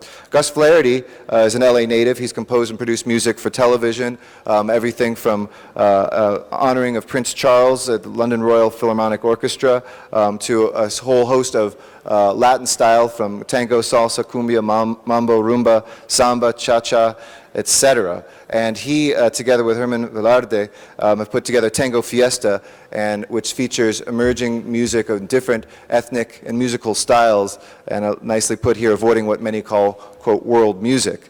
The Sepulveda Unitarian Universalist Society is based in the North Hills area of the San Fernando Valley, and they are also renowned for their arts education, their community service, and the music that they do, and their incredible festival of concerts. Don Sweeney and the SCRO Big Band. Don Sweeney, who's the quintessential drummer, of course, started the SRO Band in 1981 with a debut performance at the Universal Amphitheater. He played private functions for Frank Sinatra, Johnny Carson, Ray Charles, on and on. He studied in New York with the Tonight Show drummer Ed Shaughnessy, and has really done amazing things, not only with music, but playing source music for documentaries that have been on television as well. Paul Krybich is the legendary drummer, composer, leader, and professor that's played and recorded with folks like Charlie Shoemake, Herb Geller, Cedar Walton, James Moody, Kenny Burrell, Ray Charles, the list goes on and on. Charlie Shoemake is a former teacher of my own, so it's great to have Paul here. He's a member of Cal State Fullerton's music faculty and also teaches privately here. Local 47 Senior Citizen Symphony Orchestra is a well-known and very much appreciated and well-honored group of retired professional musicians whose expertise spans all genres, and under the direction of Grant Savdayan, who's the conductor, it's pretty unrivaled. He's also, the orchestra is also affiliated with the Sepulveda Unitarian Universalist Society, which is known as the Onion because of its unique architectural structure. That's what's being honored. James Gadsden, his father played drums for Jay McShann, band leader, of course, credited with nurturing Charlie Parker, if you look at that heritage back there. But the younger Gadsden came to Los Angeles with the mythic funk combo, Dyke and the Blazers in the late 60s, and that funk really established a sound which was adopted by other jazz musicians. He later became part of Charles Wright and the Watts 103rd Street Rhythm Band, and has done extraordinary work that leads to right now where he's actually played with musicians like Beck, and he tutors students at the Red Bull Music Academy. Billy Childs is an accomplished professor here at UC Irvine, a superb jazz and classical pianist and an acclaimed author.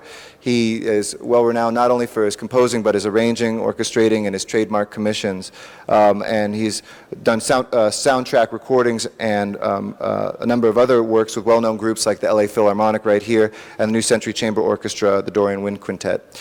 Paul Livingston is an international performing artist on the sitar and the fretless guitar, one of his own design. He developed a unique style of playing on a 9-string fretless guitar, which he plays Indian ragas, jazz, creative new music, blending ideas from different traditions in a unique new way. And he's has also formed and is directing the Sangeet School of World Music and Dance in Los Angeles, where people can merge Western traditions with the traditions of other countries. And then lastly, conductor Norman Henry Mamie is the music director and conductor of the Glendale Symphony Orchestra, a composer, a noted conductor, a motion picture score, and a concert jazz pianist. He's been the conductor of the Capistrano Valley Symphony and the founder and music director as well of the Glendale Festival Orchestra. He's been a musical director for everybody from Milton Berle, Sid Caesar, Danny Thomas, the list goes on and on. So with that extraordinary group, I hope you will give them a round of applause and welcome here our great friend who has helped put this all together year after year out of the goodness of her own heart, Margie Evans. Please give them all a round of applause. Thank you. Thank you. Thank you. Woo. Well read. We like to say to, Councilwoman Janice Hahn, Councilwoman Jan Perry, Rita Walters, we thank you so very much. In the beginning, we started at 54th and Broadway. We're still here 11 years, and we thank you so very much for honoring all of our unsung heroes and heroines. They do a lot of work for the children. You just don't know about it. You should have heard the children at the press conference with Jose Antonio Espinal. Those children are for the Hominies of St. Thomas Children's Course. And on our Children's Day, my goodness, we gave away instruments with all the budget cuts, and my budget was very cut. We did give a lot of instruments to the children, and we are so thankful that we're able to continue. So for all of the great honorees and everyone who participated with us, thank you all for helping us to celebrate our people here in Los Angeles who give back so much of their time and their monies. We want to say again, thank you, thank you, thank you. All right. Thank you, Margie. And I think each one of you have a certificate to award. I invite you back to give your awardees their certificates in our press room. Again, thank you very much, Madam President. Go sing, go hum, go play. Let this not just be one music week, but a year full of music. Thank you all very much. It's the most wonderful time of the year. Now I would like to recognize President Alex Padilla for a very special presentation.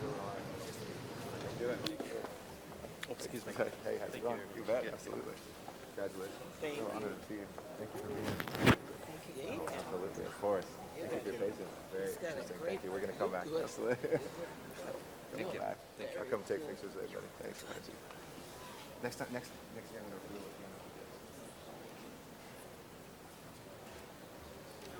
it. Thank you, Madam Chair. Colleagues, I'm joined today. Mayor Hahn, as many of you know, has lost his voice, apparently. So we're being joined by Deputy Mayor Tim McCosker in recognition of the retirement from the city anyway, but not retirement from her career, of our lobbyist in Sacramento for so many years, Ann Blue. And I've asked to also be a part of this presentation both a former Speaker of the California State Assembly and our colleague now, Antonio Villaraigosa, and in a second, a former member of the California State Assembly, Tony Cardenas, since they can probably attest to just how effective and just how hardworking Ann was for the people of Los Angeles during her tenure in Sacramento. Ann began her work with the City of Los Angeles soon after the League of California Cities Conference in 1986 that was hosted here in the City of Los Angeles, and has served as our chief legislative representative, meaning the top dog for us in Sacramento since 1999. In all her years of experience, as her colleagues will attest, she's no stranger to the all-nighters and end-of-session gutting them in tactics that we hear about in the newspapers, but she was there burning the midnight oil, working the hallways, working the legislature in defense of or on behalf of the city of Los Angeles. Over the years, many of us have gotten to know her as that first face we see coming off the airplane in Sacramento when we pull up to that light blue Crown Victoria curbside and getting our briefings on the way into the Capitol. And she's walked the halls with us. She's taken us through all the ins and outs. And it's afforded her an opportunity to not only to get to know the generations of council members, but certainly Mayor Tom Bradley, Mayor Dick Reardon, and now Mayor James Hahn. She's originally just a good old gal from Alabama, and grew up riding horses and loving the country, and working in Sacramento has afforded her to keep that lifestyle and those personal hobbies going. She owns a home not too far from Sacramento, but not too close to Sacramento, where she still gets out and rides on occasion, and she loves to travel. Recently got back from a trip to Prague. We can hear all about that and see a slideshow after council. She earned a BS in education from Auburn University in the South, and is also a former elected official, colleagues, mayor of Loomis, California. So she brings not only experience and relationships, but personal experience and what it takes to serve a city. So we owe a debt of gratitude for all her work on our behalf, her great work on our behalf. And before we hear from her on one of her few occasions in front of a microphone, this isn't an assembly or Senate committee here, but we do want to hear from you. I'd like to recognize my colleagues, beginning with Councilmember Villaraigosa. Well, I've known Ann now about 10 years. I first met her in 1994 as a new assembly member representing the city of Los Angeles. And I remember sitting down because very quickly I understood that LA needed to have a more cohesive delegation. And we began to talk about some of the issues important to the city of Los Angeles. And over that time, what you got from Ann Blue was a professionalism, a commitment to this city, but also to her work, the ability to kind of break down very simply an issue in a way that someone like a new freshman legislator could understand, and an ability to put coalitions together. So it's a real sad and happy day. Sad that you're leaving the city of Los Angeles. Happy that you're going on to a new journey and a new life, and you're going to do great things. And so on behalf of the city of Los Angeles, I want to thank you, but also on behalf of the state of California, because you did good work with the state, and we really appreciate your work. Thank you. Good to see you. Councilmember Tony Cardenas. Thank you very much. I just want to say that I've had the pleasure and the honor to work with Ann while I was in the legislature for 6 years. And I just want to say that she not only did a service to Los Angeles, she did a great service to California, because as Los Angeles goes, so does California. And Ann is one of the most knowledgeable individuals about issues that face cities in general. And she certainly was a stalwart advocate and someone who really worked hard to educate legislators from Los Angeles and beyond about how important it is that Los Angeles get its fair share and get treated equally and equitably in this great state of California. So I just want to thank you, Ann, for your many years of service. We're sad to see you go, and you've got big shoes to fill, but hopefully we'll be able to get along. But I'm sure we're going to track you down and stay in touch with you and make sure that you keep helping us in any way possible. So thank you so much. Thank you, Ann. Thank you. Tim McCosker. Thank you very much. Mayor Hahn wishes he could be here, but he has a slight touch of the flu. The flu doesn't stop even for a mayor. He was reflecting with me about Ann. In 18 years, I know it goes by fast. It goes by fast for him, too. He was, I think, in his first term as city attorney and worked closely with the office and worked closely with you, even back then, making Los Angeles the safest big city in America on things like gang injunction legislation and domestic violence and all of those things. And he was so gratified, becoming mayor, to have Ann there right at his side, because they've had many, many long hours burning the midnight oil together, making sure that we keep the revenues from Los Angeles down here, the big fights over the budget, as you know, and the big fights on making sure that we hang on to these dollars, because that's also a public safety issue. So Ann has done a fantastic job over 18 fast years. A lot of folks over the years have said that Ron Deaton is the face of Los Angeles. Fortunately, Ann Blue is the face of Los Angeles, if you know what I mean. In Sacramento. Yes, fortunately. In Sacramento, fortunately. We can compare those faces. But actually, more importantly, what Jim Hahn would say is that Ann Blue has been the heart of Los Angeles, because as the council president says, she would be that first face you would see when you get to the airport and take you in. She'd brief you when you're on your way, and she would bring a real care, a care for who she was working with, whether it was the mayor or whether it was somebody unimportant. She would bring a real care to the legislators that she was, legislators she was speaking to make sure that they understood the city's issues. And so the mayor is really gratified for all of your service. He thanks you for that. He also is happy for you that you're moving on to bigger and better things, and we're not going to let you go. We're going to stay in contact, and he has a small gift on behalf of the city for you, and we just want to say we thank you and we love you.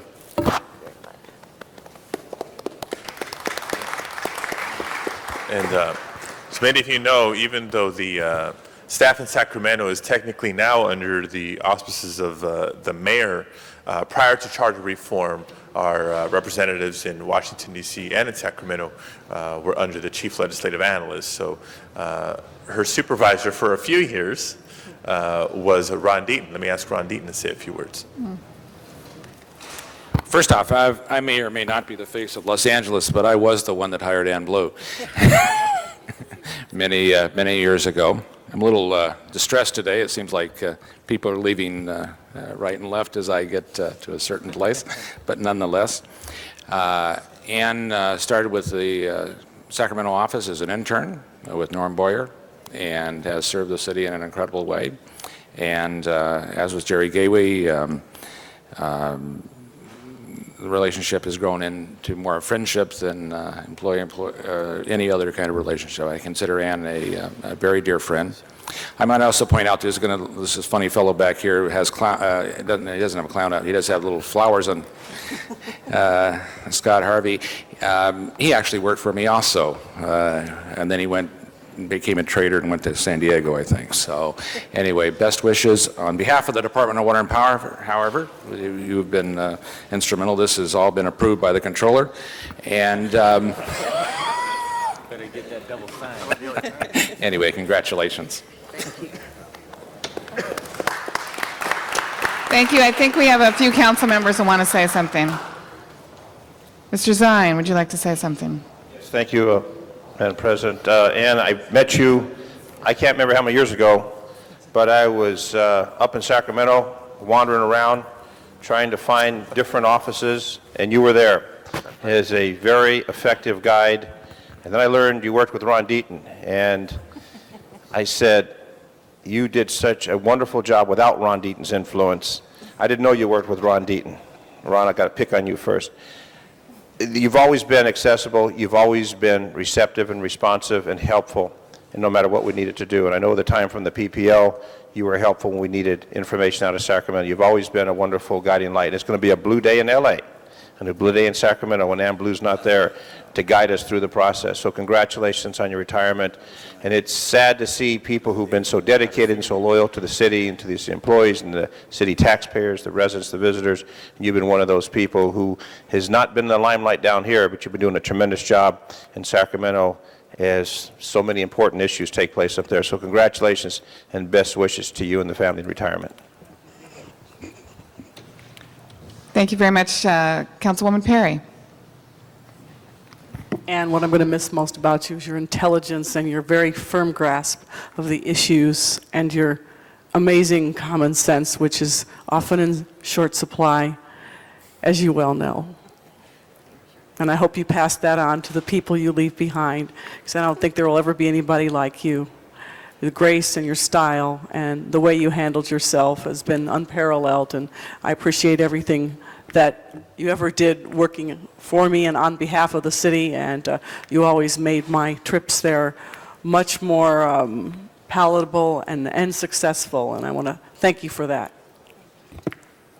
Thank you. Ann, would you like to say a few words? Before I turn it over to Ann, just want to recognize this certificate of appreciation signed by the mayor and all the members of the city council. And as a final thank you, in front of everybody here, I just want to say thank you for taking me to Macy's on Wednesday, July 6th, to buy a change of clothes. We want to know more I don't about know if that. we want to go into all those details. Oh, boy. This is a surprise. I wasn't told that this was going to happen, so I didn't prepare anything to say, but I don't think if I had had a month or two to prepare, I would have been prepared to say it. There's no words to express my gratitude that you and thankfulness that you've given me the opportunity to represent this beautiful and dynamic city. It's been a huge part of my life. I've enjoyed every minute of it. I hope I've done a good job. I've done the best job I possibly could with all my heart, because that really is where my heart is with this city. And I wish I had an hour or two to go by and say what all the people in this room and people who are in this building have meant to me over the past 18 years, but some of my closest friends are now a part of this city, and so that will remain there. And I hope that you know that, and this is a city family. When we say that, I don't say that just as a cliche, but it is. We have our differences and all of that, but when it comes to the real issues and getting together, everyone pulls together, because I think everyone in this room has the same goal, and that's to do the best that we can to make this a good city and to represent the citizens of LA the best we can. And I hope you look at me as a part of that city family that's moved on, doing other things, but that my heart's still here, and that if there's ever anything I can do to help any of you personally or professionally, I hope you'll give me that opportunity. It's a joy for me. So thank you all very much. Thank you very much. I now want to recognize Councilman Zine. Oh, you have something else? Councilman Zine, quickly for your presentation.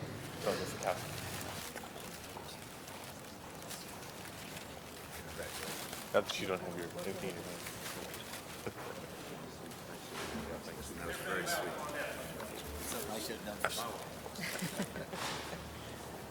I'm shaking. Oh, thank you. I appreciate it, I have to say. And you know, You're always great.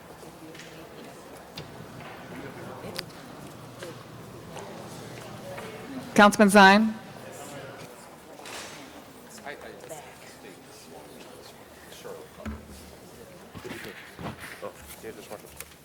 Thank you.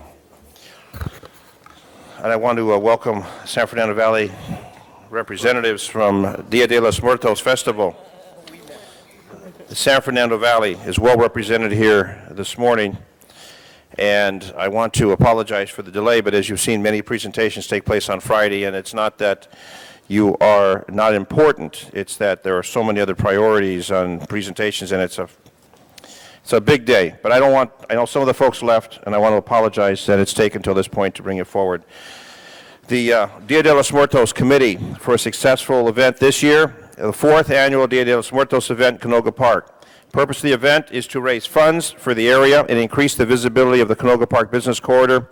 Thousands of people attended this event, which included entertainment, food, vendors, information booths, and your council member. I was there. Celebrate holidays. Dia de los Muertos is a much celebrated holiday in Mexico and some Central American countries. This is the day when we honor our ancestors, those who have passed on before us. This tradition goes back thousands of years. The event is an effort to put together by so many Canoga Park stakeholders, including the CRA, Canoga Park Improvement Association, Canoga Park Neighborhood Council, but the primary organizer is Main Street Canoga Park. The local businesses are also participating in this process. Gene, what about the Historical Society? I did. Every time I think of the Gene reminds me, don't forget the Historical Society. Honors a 3,000-year-old pre-Hispanic tradition of honoring the dead.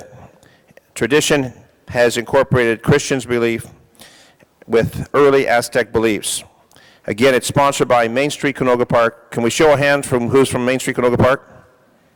Thank you, Main Street Canoga Park. Celebrate every year in Canoga Park to benefit the communities, and it does raise funds, increases the visibility of Canoga Park retail business amongst that beautiful area that we've reinvigorated and regenerated. It enables the expansion of the district's marketing and promotion efforts, landscaping and maintenance activities, and business attraction and retention programs, which are directed toward bringing more people into Canoga Park area. And this event brought together many residents this year in the 3rd Council District, as well as other adjoining districts, as well as throughout the entire city. The information booths, many vendors, live performance by Savior, LA International, Sonora Show, the Delgado Brothers, Mariachis, Mojarcar, and Sol de Alegra.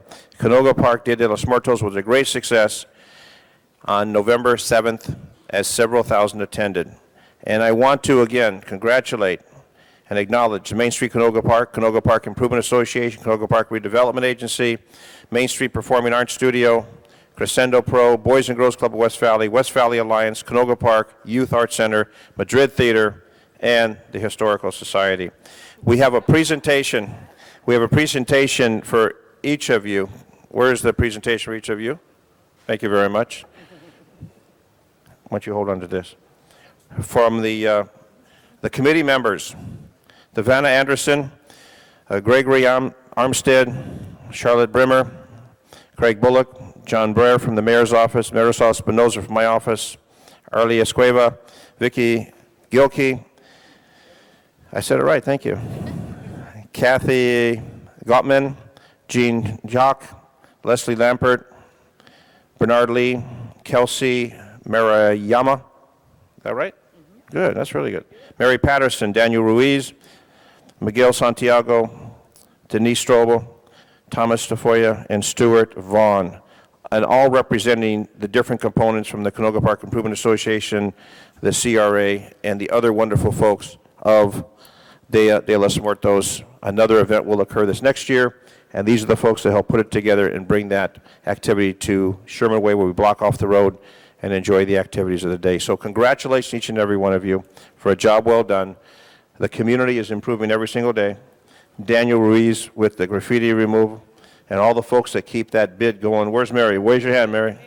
Mary. And I see them out there every day, and our dancers and our performing arts studio and the arts center. I mean, it's wonderful what we see in Canoga Park. It's really done extremely well. So congratulations to all of you for making it happen. And I'm going to stand here and have someone say congratulations. Who wants to speak? Okay. Our historian. Jean? Yeah, I just want to say we appreciate this, and if it wasn't for all of these people, we would never have Dia de los Muertos, and we're going to continue on. Next year will be our 5th year, be very special. But just everything in our community, and we thank you and your office and Marisol and all of your people. It's just fantastic. But we have a lot of very talented people, and that's what brings it about. Thank you. Thank you, Jean. Yeah, you can say one thing. One thing. One quick thing. Today in council, we were able to sit through many of the presentations, and a lot of what we saw was the cultural diversity of Los Angeles. A lot of what we saw was how many people work with children and do so many good things. The Dia de los Muertos Committee and the production of this particular event each year incorporates a lot of that. And if you look at this committee of people, you can experience the cultural diversity of Dia de los Muertos. Although a Latino holiday and having roots of Central America and Mexico, it has become a very important event for all of us from every different cultural persuasion. So I'd like to just take this opportunity as one of the people that's involved in this to thank all of you behind me for being such an integral part in making this a signature event for Canoga Park and for the city of Los Angeles. And thank you, Council, for having us today and honoring us. Thank you very much, Dennis. Thank you very much. Thank you. And I understand each and every one of you have received an individual resolution, that's already been presented to you, right? Well, it better be. If not, we'll take care of that. Okay. Thank you, and Thank you. we're going to go back and do some pictures. Thank you. Thank you for all you do. And now I would like to acknowledge Councilwoman Misakowski for a very special presentation. Thank you for your patience.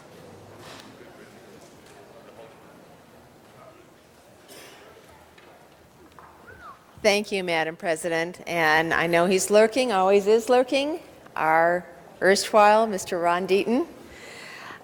Members, as we said, we've seen Ron here throughout the morning, standing here with Jerry Gaywee, talking about Ann Blue, talking with and about his former colleagues and relationships with Supervisor Yaroslavsky. And we also have here today former Councilmember Rita Walters, who came down just for this presentation, and many of his employees past and present. But what is really good is most of his former employees in the CLA's office have been in their office all day getting 2 or 3 hours worth of work done while we've been here waiting. The City Council did act 2 weeks ago to confirm the appointment of Ron Deaton as General Manager of DWP. But we thought it should not go unnoticed that we do also remark and give him the presentation and commendation for what he has been in this city and for this city and with this city since he started in 1965, and particularly the culmination since 1993, I believe, since he has been the city legislative analyst. As we said, he started his career 40 years ago with DWP as a market research person. I don't know if he was doing public outreach and research then, but it's coming full circle. He also worked on budget issues with DWP in the beginning, but I think most importantly, it's where he met Ellery Deaton, and that relationship has been more solid, I think, than the solid number of years he's given the city of Los Angeles.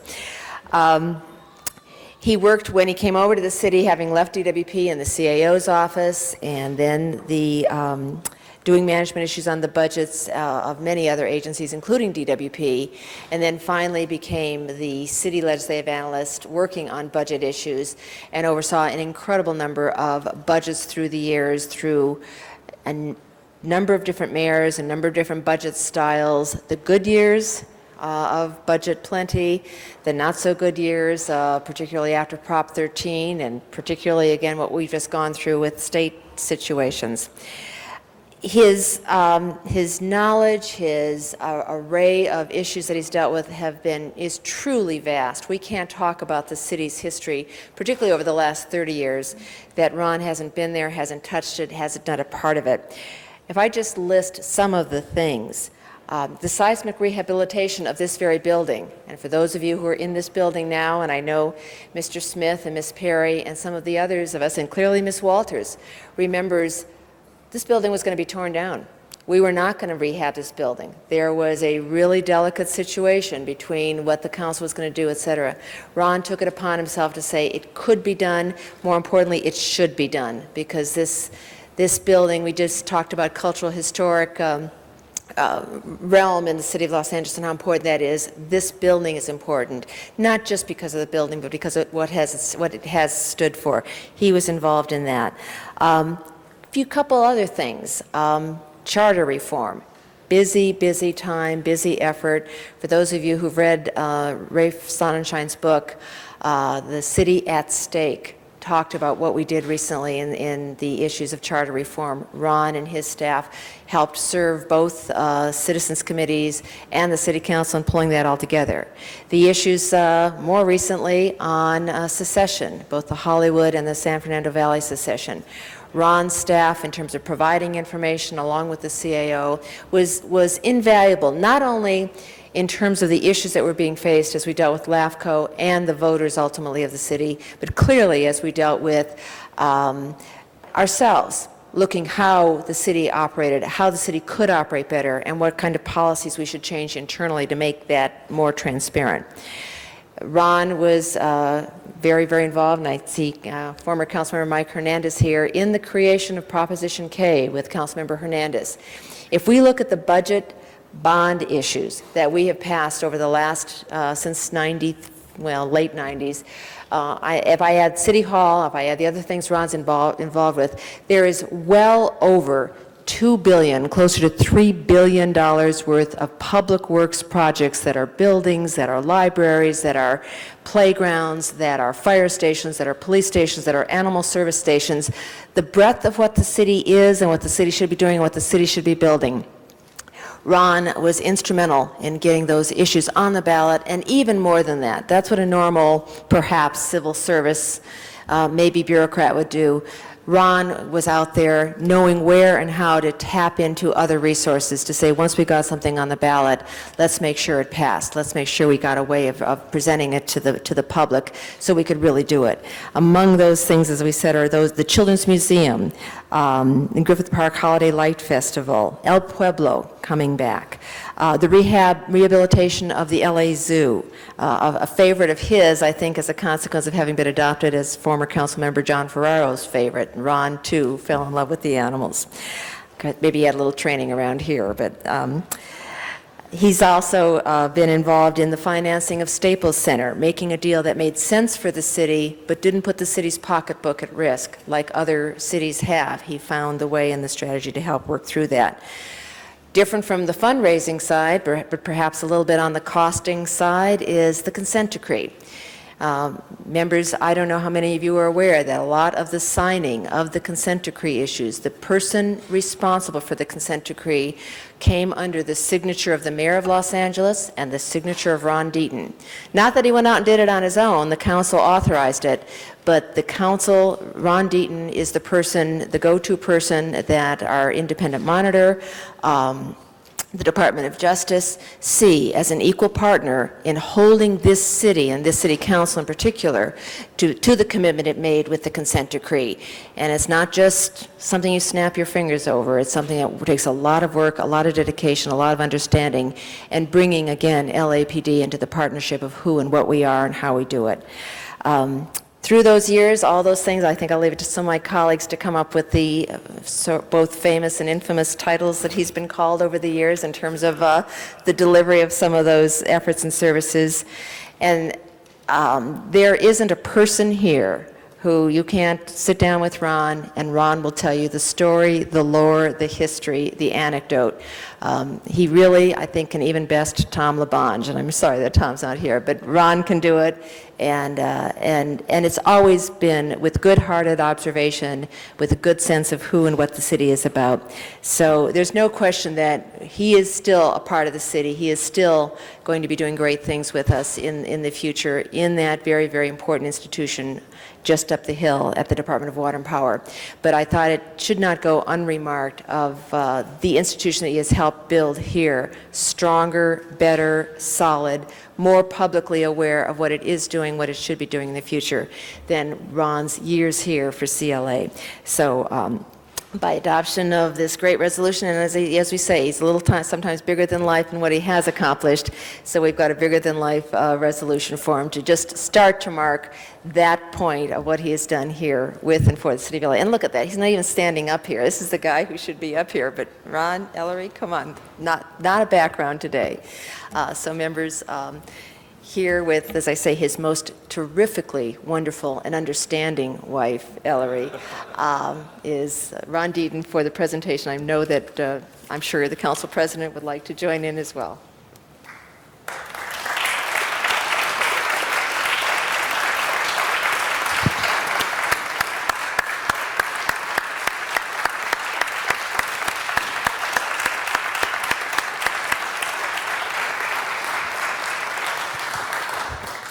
What a difference a couple of weeks make.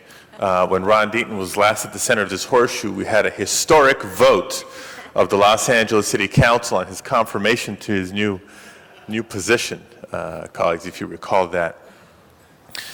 This is nothing short of an end of an era.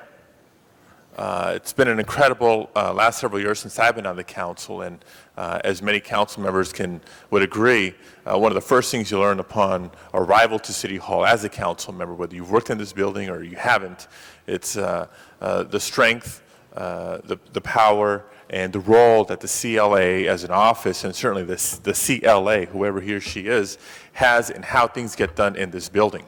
And with the great challenge that term limits has brought upon the City Hall and the governing challenges that we have on behalf of the people of Los Angeles. It's been a tremendous, tremendous value to have Ron Deaton in the position of CLA. As he'll tell you, he's sat there and seen mayors come and mayors go. He's seen council members come and council members go. But one of the constants that there's been that has allowed the city of Los Angeles to thrive in the way that we have is the strength of our staff and people like Ron Deaton, who have the best interests of the city of Los Angeles and the people of Los Angeles at heart, first and foremost, and do everything they can to make sure that the city continues to be continues to stay on a positive direction. Just real interesting and important for me personally, not only Ron's help on some of the major issues that I've had a chance to work on over the last 5.5 years, but soon after my first election as president of this body. You know, it's one of those things where thank you, you go to the back room, you close the door, okay, Ron, now what? And I had many a session with Ron Deaton, who was so close to Council President John Ferraro for so many years, and certainly heard and learned from the clerk and the CAO and the city attorney and so many others. But no individual is more critical for the proper functioning of this horseshoe and our collective success than the chief legislative analyst. I know Cindy rattled, the number of projects and issues that he's been a part of, so I won't repeat that, but I will say that Ron has just had that knack of not only doing it and doing it well, but doing it in the right way.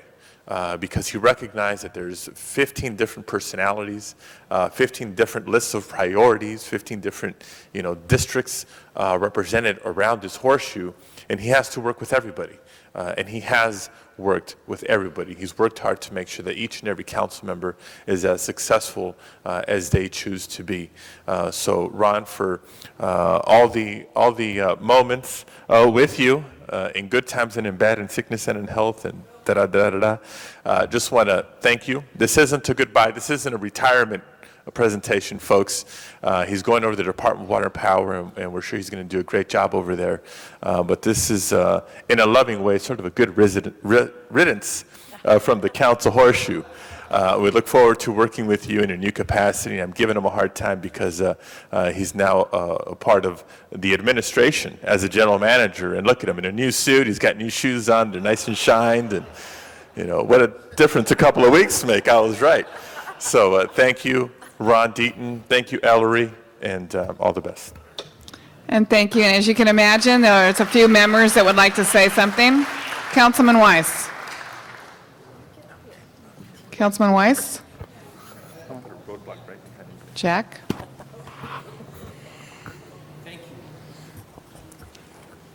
Apologize to keep you waiting there, Mr. Deaton.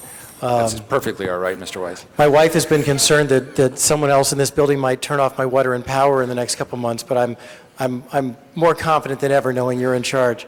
I should be more confident more than ever knowing that you're in charge, right, Mr. Deaton?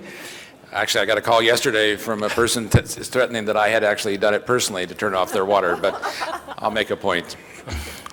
The one thing that I wish I remembered as I'm standing with you and Ellery right now is I wish I could remember literally each and every, wonderful, funny anecdote, wonderful, humorous conversation that we've had over the last 3.5 years. Because above and beyond all your talents, you have this ability when you're talking with people to come up and just make things funny, and point out the humor or the absurdity in a situation.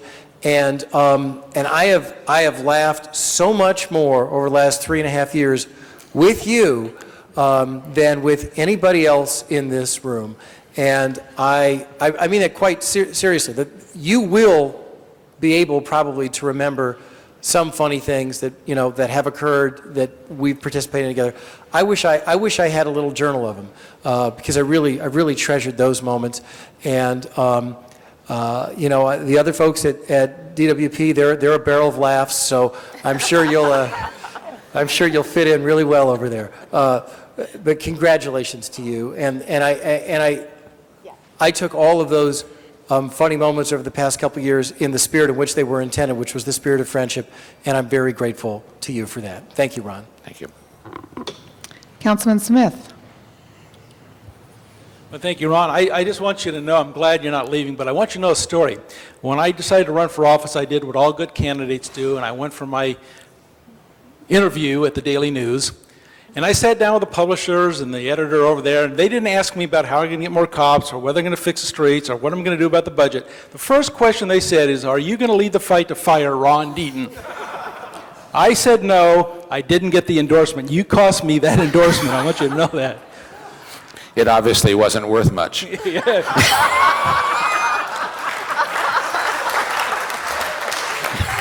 As it turned out, I got 65% of the vote, probably because I didn't get that endorsement, as Gil Lindsay once said. But anyway, I'm glad you're not leaving us. We've had a number of really important people leave the city recently, and I'm glad you're not leaving us because you are truly one of the critical people in this city that's made it a success over these years.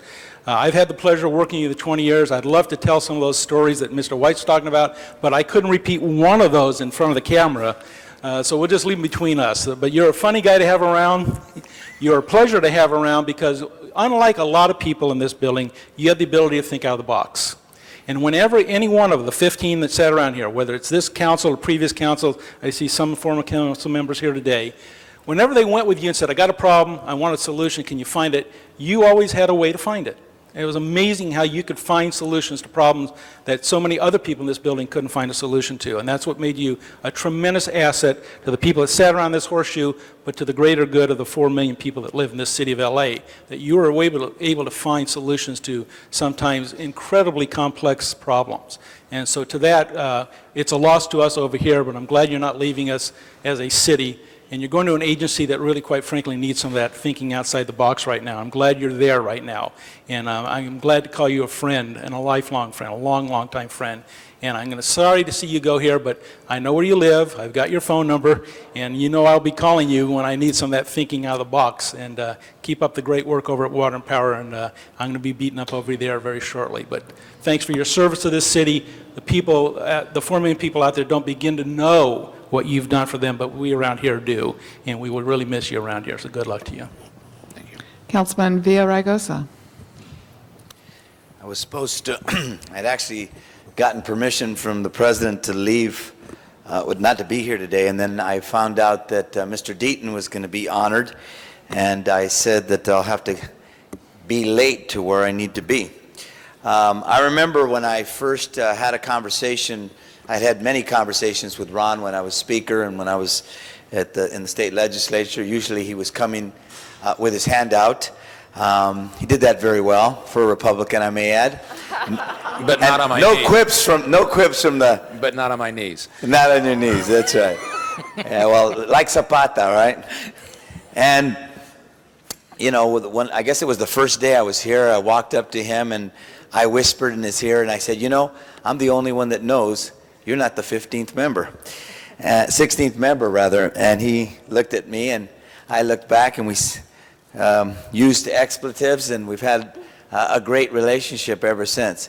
You know, when you think about Ron Deaton, you think about the pizza man because he delivers.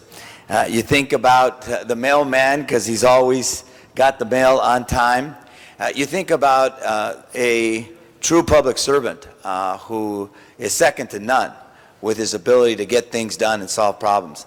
You know, you have been vilified and excoriated in the press from time to time. That last piece you got was a real puff piece, but I know that you've received some criticism, but what people don't realize is just how good you are at solving a complex problem, working with 15 very strong-willed individuals and trying to find the win-win.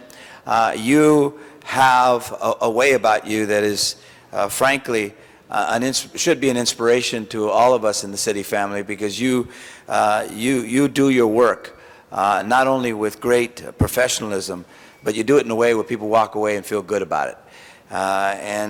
While we're very sad to see you go, you're at least leave this job. We know that there's a lot of work to do at the DWP, and you're going to do a great job there. But the last thing I want to say about you, even with my time up, is that having visited your family, the public doesn't know just how important that family is to you. And those of us who know you a bit know that there's nothing more important to you than your wife and your children, and you have a very beautiful family. The fact that you could spend as much time with them as you do, with all the work that you have here in the city, is a testament to how important they are in your life. And I wanted to acknowledge your wonderful, beautiful wife as well. Thank you. Mr. Garcetti. Thank you very much, Madam President. And Mr. Villaraigosa spoke of the pizza man, and he spoke of the mailman, but I kind of think of you as the garbage man, because you've been willing to pick up our trash for all these years. And staying in the area of metaphor as well, I think that I remember the first time I heard about you, and I don't have the years around City Hall that many of my colleagues do, but a former chief of staff of a council member said, he's the guy who looks like the Cheshire Cat. Just look at that grin and you'll see the feathers sticking out of his mouth. And I don't think I came to work one day in which I didn't see that grin, which had intelligence, which had mischief, which had a real business attitude behind it, which was, on one hand, you had to not only, we speak many times the metaphor of the city family, you're a member of the direct family here, of all of us. You're a direct member of our family. And in order for things to work around here, somebody has to figure out what makes 15 people tick. And you've done that. Not just 15, but probably add up the numbers over the years, 40 or 50 or more. Who they are, what they care about, what they want to do with their time here, and what their communities want.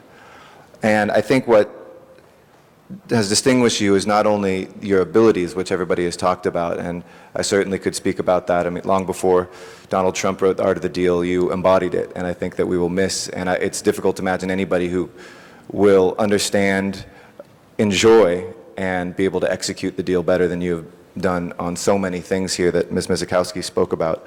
But more than that, I think it's been what I've come to know in the last 3.5 years is your heart. And there's no time that was more embodied than kind of the work we did. And there's countless other stories around here, I'm sure, that are similar, but around Lake Street Park, a park that my predecessor, Jackie Goldberg, started with the community in an area that has no park space in Temple Beverly, that we shepherded along after she left, but that wouldn't have happened had you not cared about it. Not only been told to do it, but actually cared about it. Because we could have put up a park, we could have put something down there that would have still been embraced by the community, but the fact that you believe that they, though the per capita income is probably about $20,000 per family in that area, deserve as good a park as any part of the city, meant a tremendous amount, not just to me, I'm one person, but to those folks who need to believe in government, and then that day, and when I go there on the weekends, do believe in government, because that came there.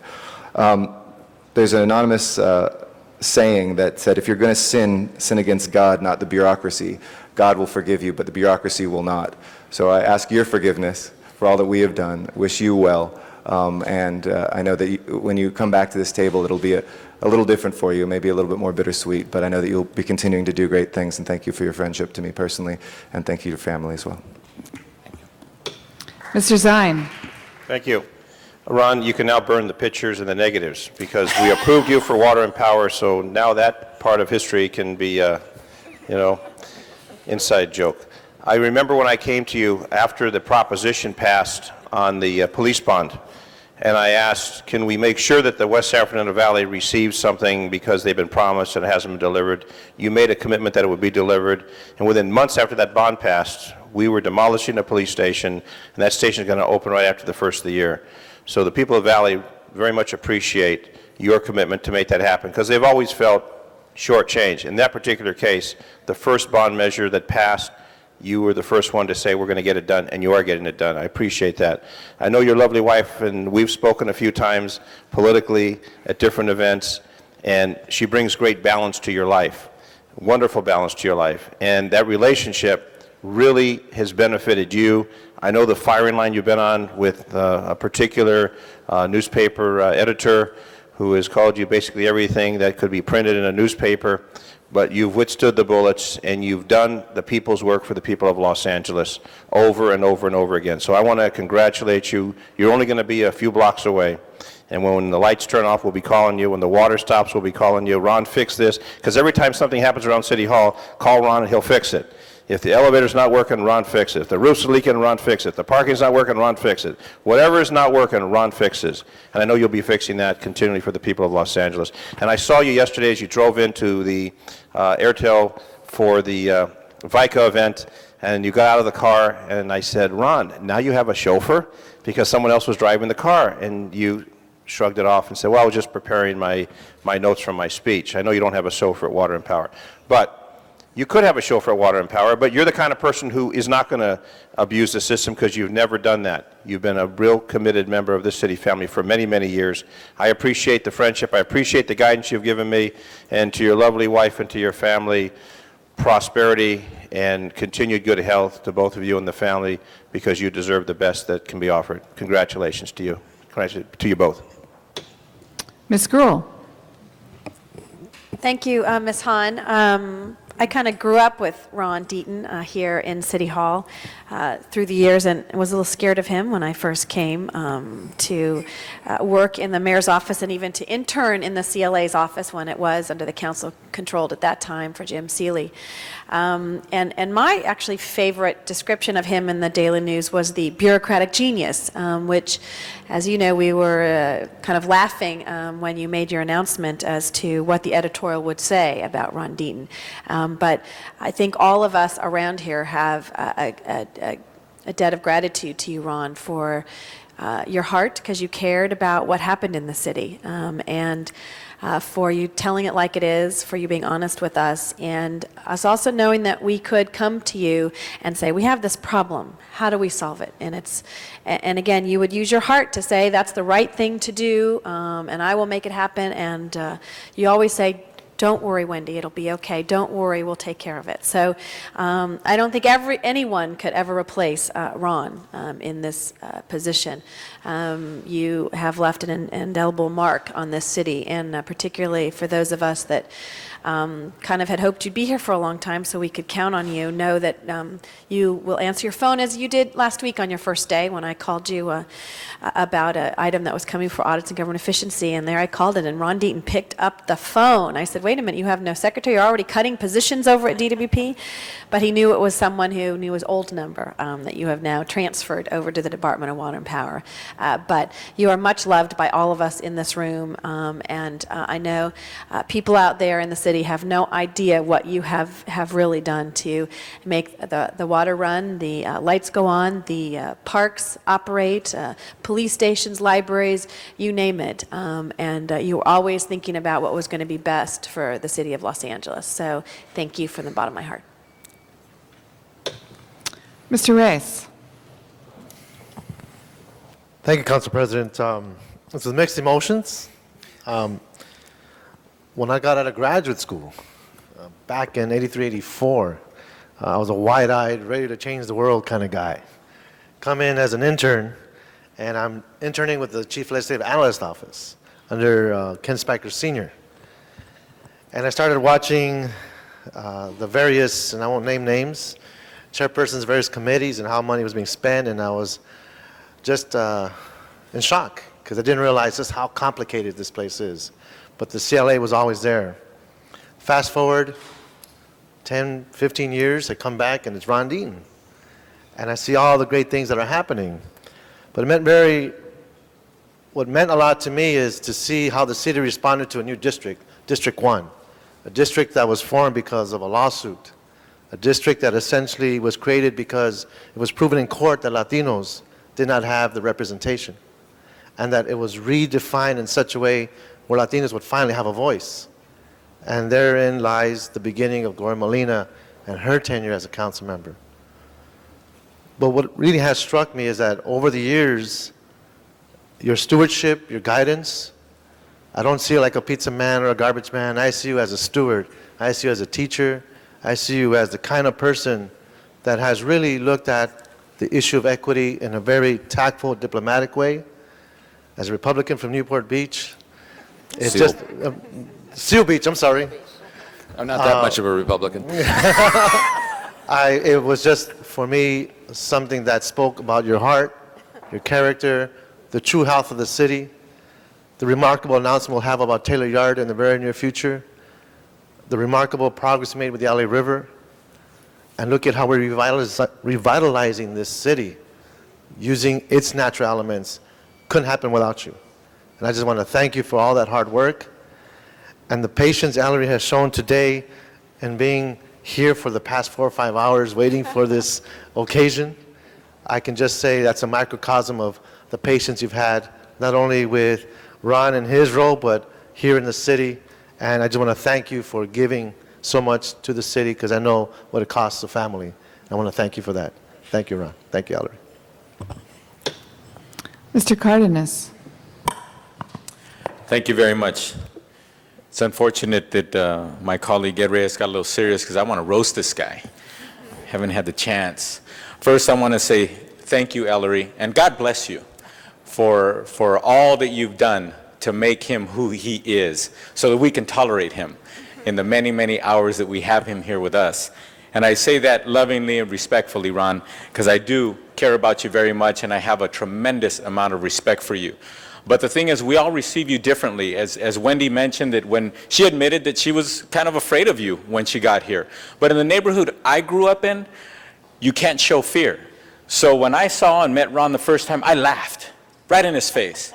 And I'm sure you were probably thinking, I know this guy probably knows I give a lot of jokes, but he's kissing up to me. I haven't even said anything yet, and he's laughing already. But that was me, Ron, just trying to show you that, I'm here to work with you and get things done, and so that we can dialogue and maybe disagree or agree or what have you and move this city forward. In addition to that, I would like to say that, I've been accused of getting a little teary-eyed sometimes when we're talking about some serious issues here, and that might happen now and then, but if I get a little teary-eyed here today, Ron, I'm going to be honest with you, it's not because I'm going to miss you so much. It's because of all of us, I'm probably going to have to see you more now than I ever have in the past. Because as chairman of this committee that oversees the Department of Water and Power, we're going to be working together a lot. And I think I've heard a little bit of rumblings, to be honest with you, that when you got there, you were pretty ready to rock and roll, and you're realizing that there's a lot to be done. And the Department of Water and Power, although a very stellar organization that's doing tremendous, wonderful work, you have your hands full, Ron.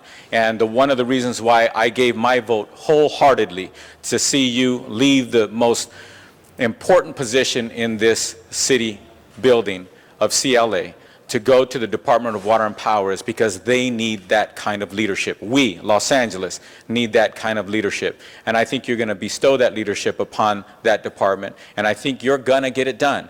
And with all due respect, I think we're going to be pressing you to be quick about it because, like you said yesterday in your speech to the community of the San Fernando Valley, and that is that you are recognizing that it does wonderful work. We have to get the message out. We truly do, that we give the best water, and we give the best service, and we give the cheapest energy in the region. And yes, we did keep the lights on for the rest of California when everyone else was lights out. And that was our Department of Water and Power. So once again, they're doing wonderful work. You're the perfect person for the job. And in addition to that, I must say, this resolution, people say that your reputation is bigger than life, Ron, but this resolution says it all. I don't know if it's to match your ego, the size of this resolution. I mean, it actually made Alex Padilla, who claims to be 6'4", he looked like 4'2" carrying that thing. All I got to say is you deserve this resolution and much more, and I think we're going to see and speak well of you for many, many years to come. I expect a lot of you, Ron. I know you expect a lot more of yourself than anybody else does. You've done a wonderful job for this city of Los Angeles. Look forward to working with you. Thank you very much. Ms. Perry. Mr. Deaton, I had the pleasure of working with you on so many incredibly significant projects in downtown Los Angeles and working with our parking revenue fund. And as you know, we had many, many long meetings with the community that were challenging. And whenever either one of us was excoriated, you always responded with a smile and with patience. And you really set the standard. But there's something else I wanted to add on to his list of accomplishments, and that was Proposition O.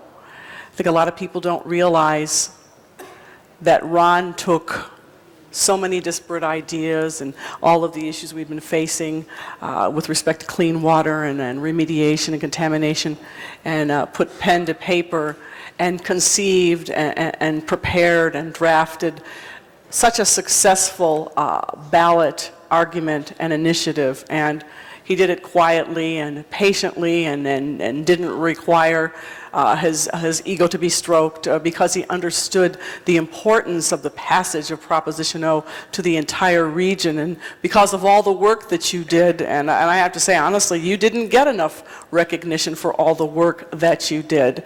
The rest of the state may very well follow suit because you did such a great job here in giving our ideas shape and focus and a future. But I think your greatest legacy will be the people you leave behind, not only the senior staff, and by the way, it was Joyce. Joyce was the one I was scared of, not you. Me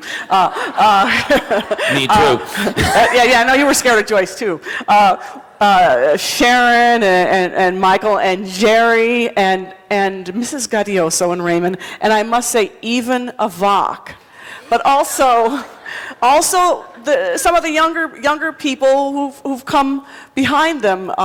You leave a very well-trained, very substantive, very analytical staff with top-notch skills.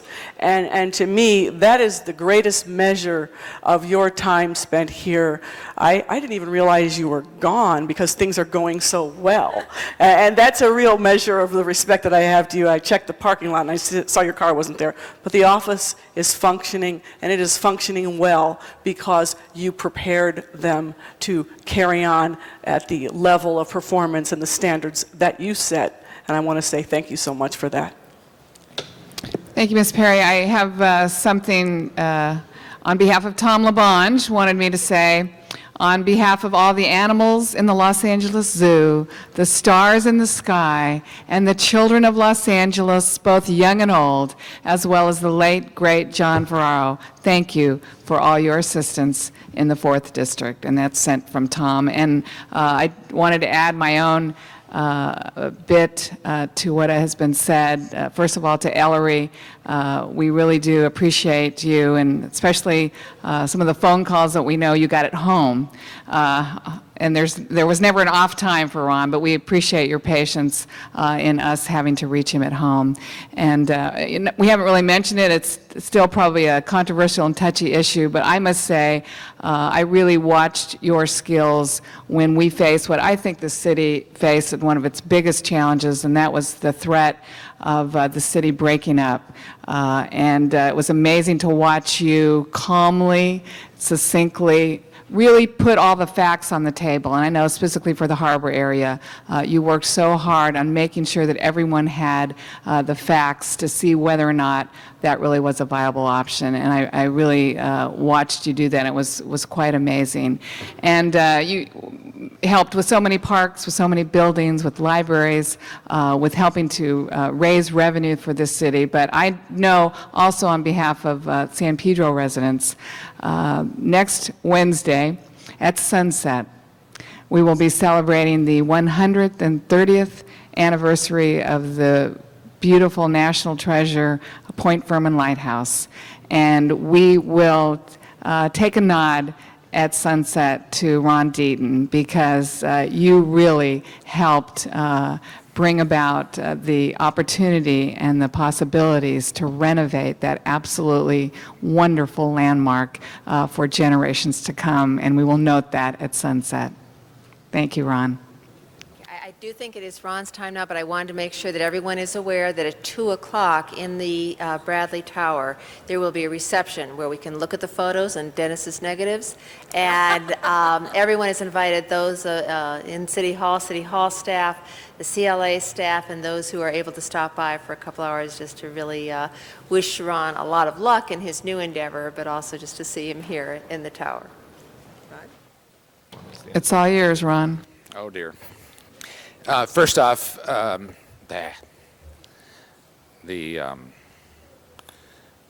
of my good friends once said that you really don't know me unless you know Ellery. And I was doing so well.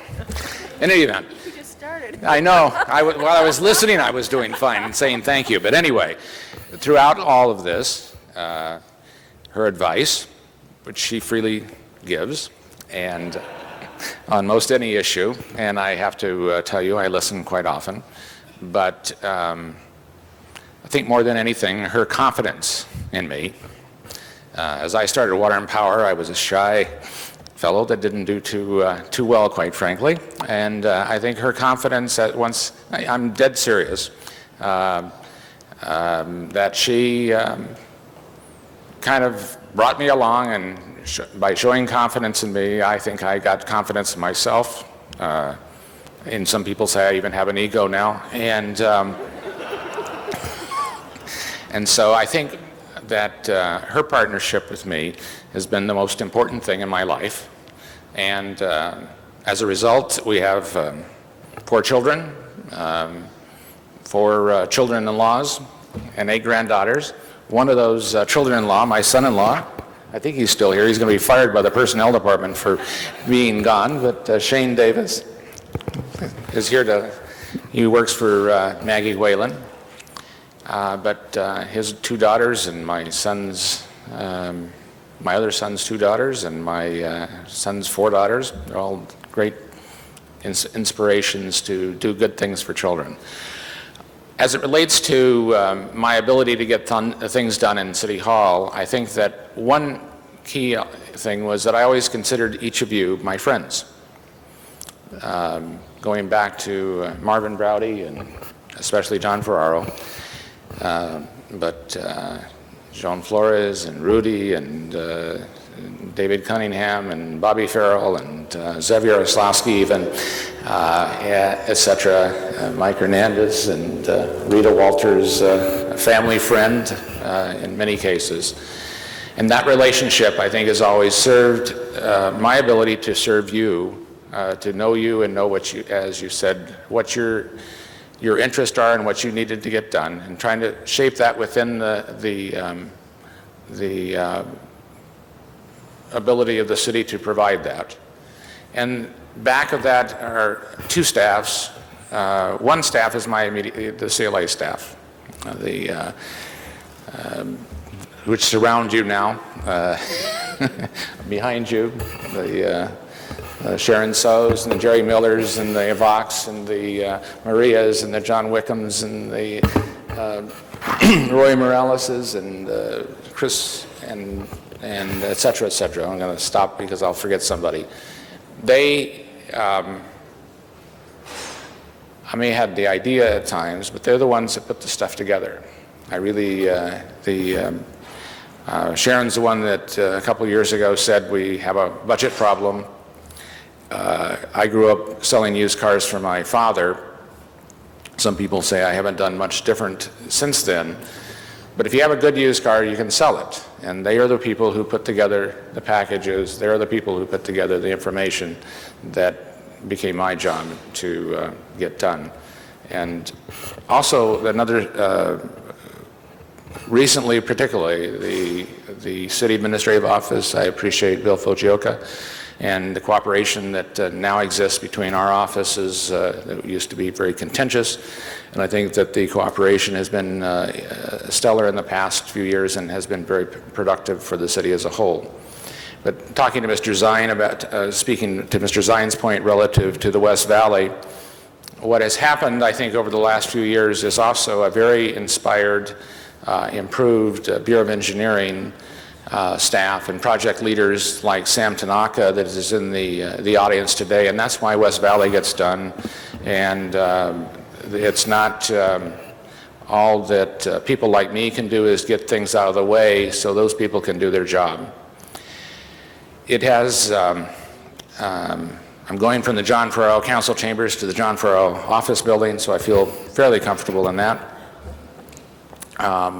As I was talking to the water system the other day, some issues came up relative to what we were going to do relative to the rest of the city and, or to the city.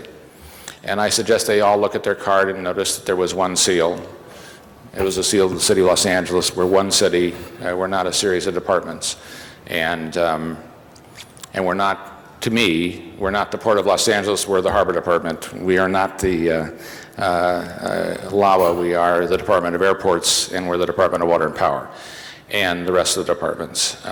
So I leave this chambers with mixed emotions, but it has been what I had considered up to this point, and I still probably will after I stay up there a while. This is the best job that a person could ever have. It is a remarkable place to, I think this is the crucible of democracy. There is no other place on the face of the earth that is as well publicized.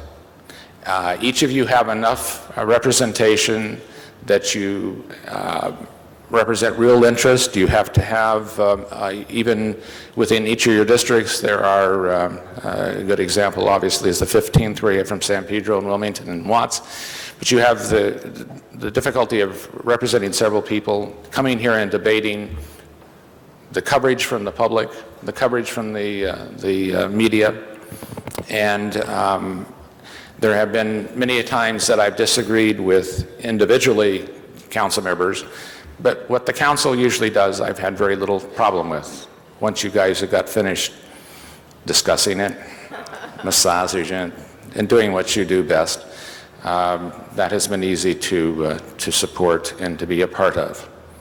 I thank you each and every one. I thank you, council members Rita Walters and Mike Hernandez and the people that have gone before you for giving me the opportunity to serve you and to work for the citizens of Los Angeles.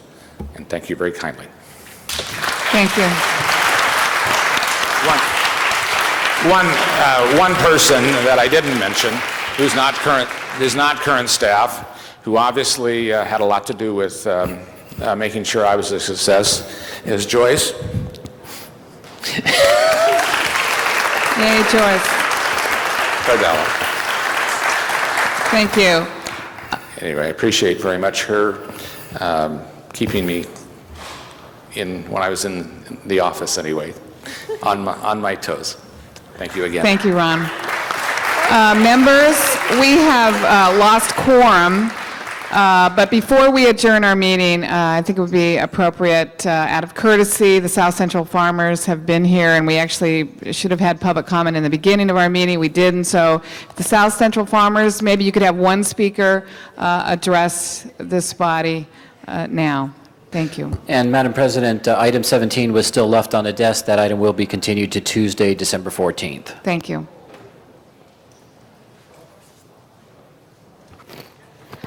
Hi, my name is Maribel Clato. I've been a part of the South Central Farmers for 8 years, and I'm here to express the importance of the garden. We're farmers, we're feeding families.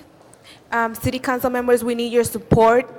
As representatives of the city, we want green space, not warehouses. Thank you for your time. Thank you very much. Members, our meeting is adjourned.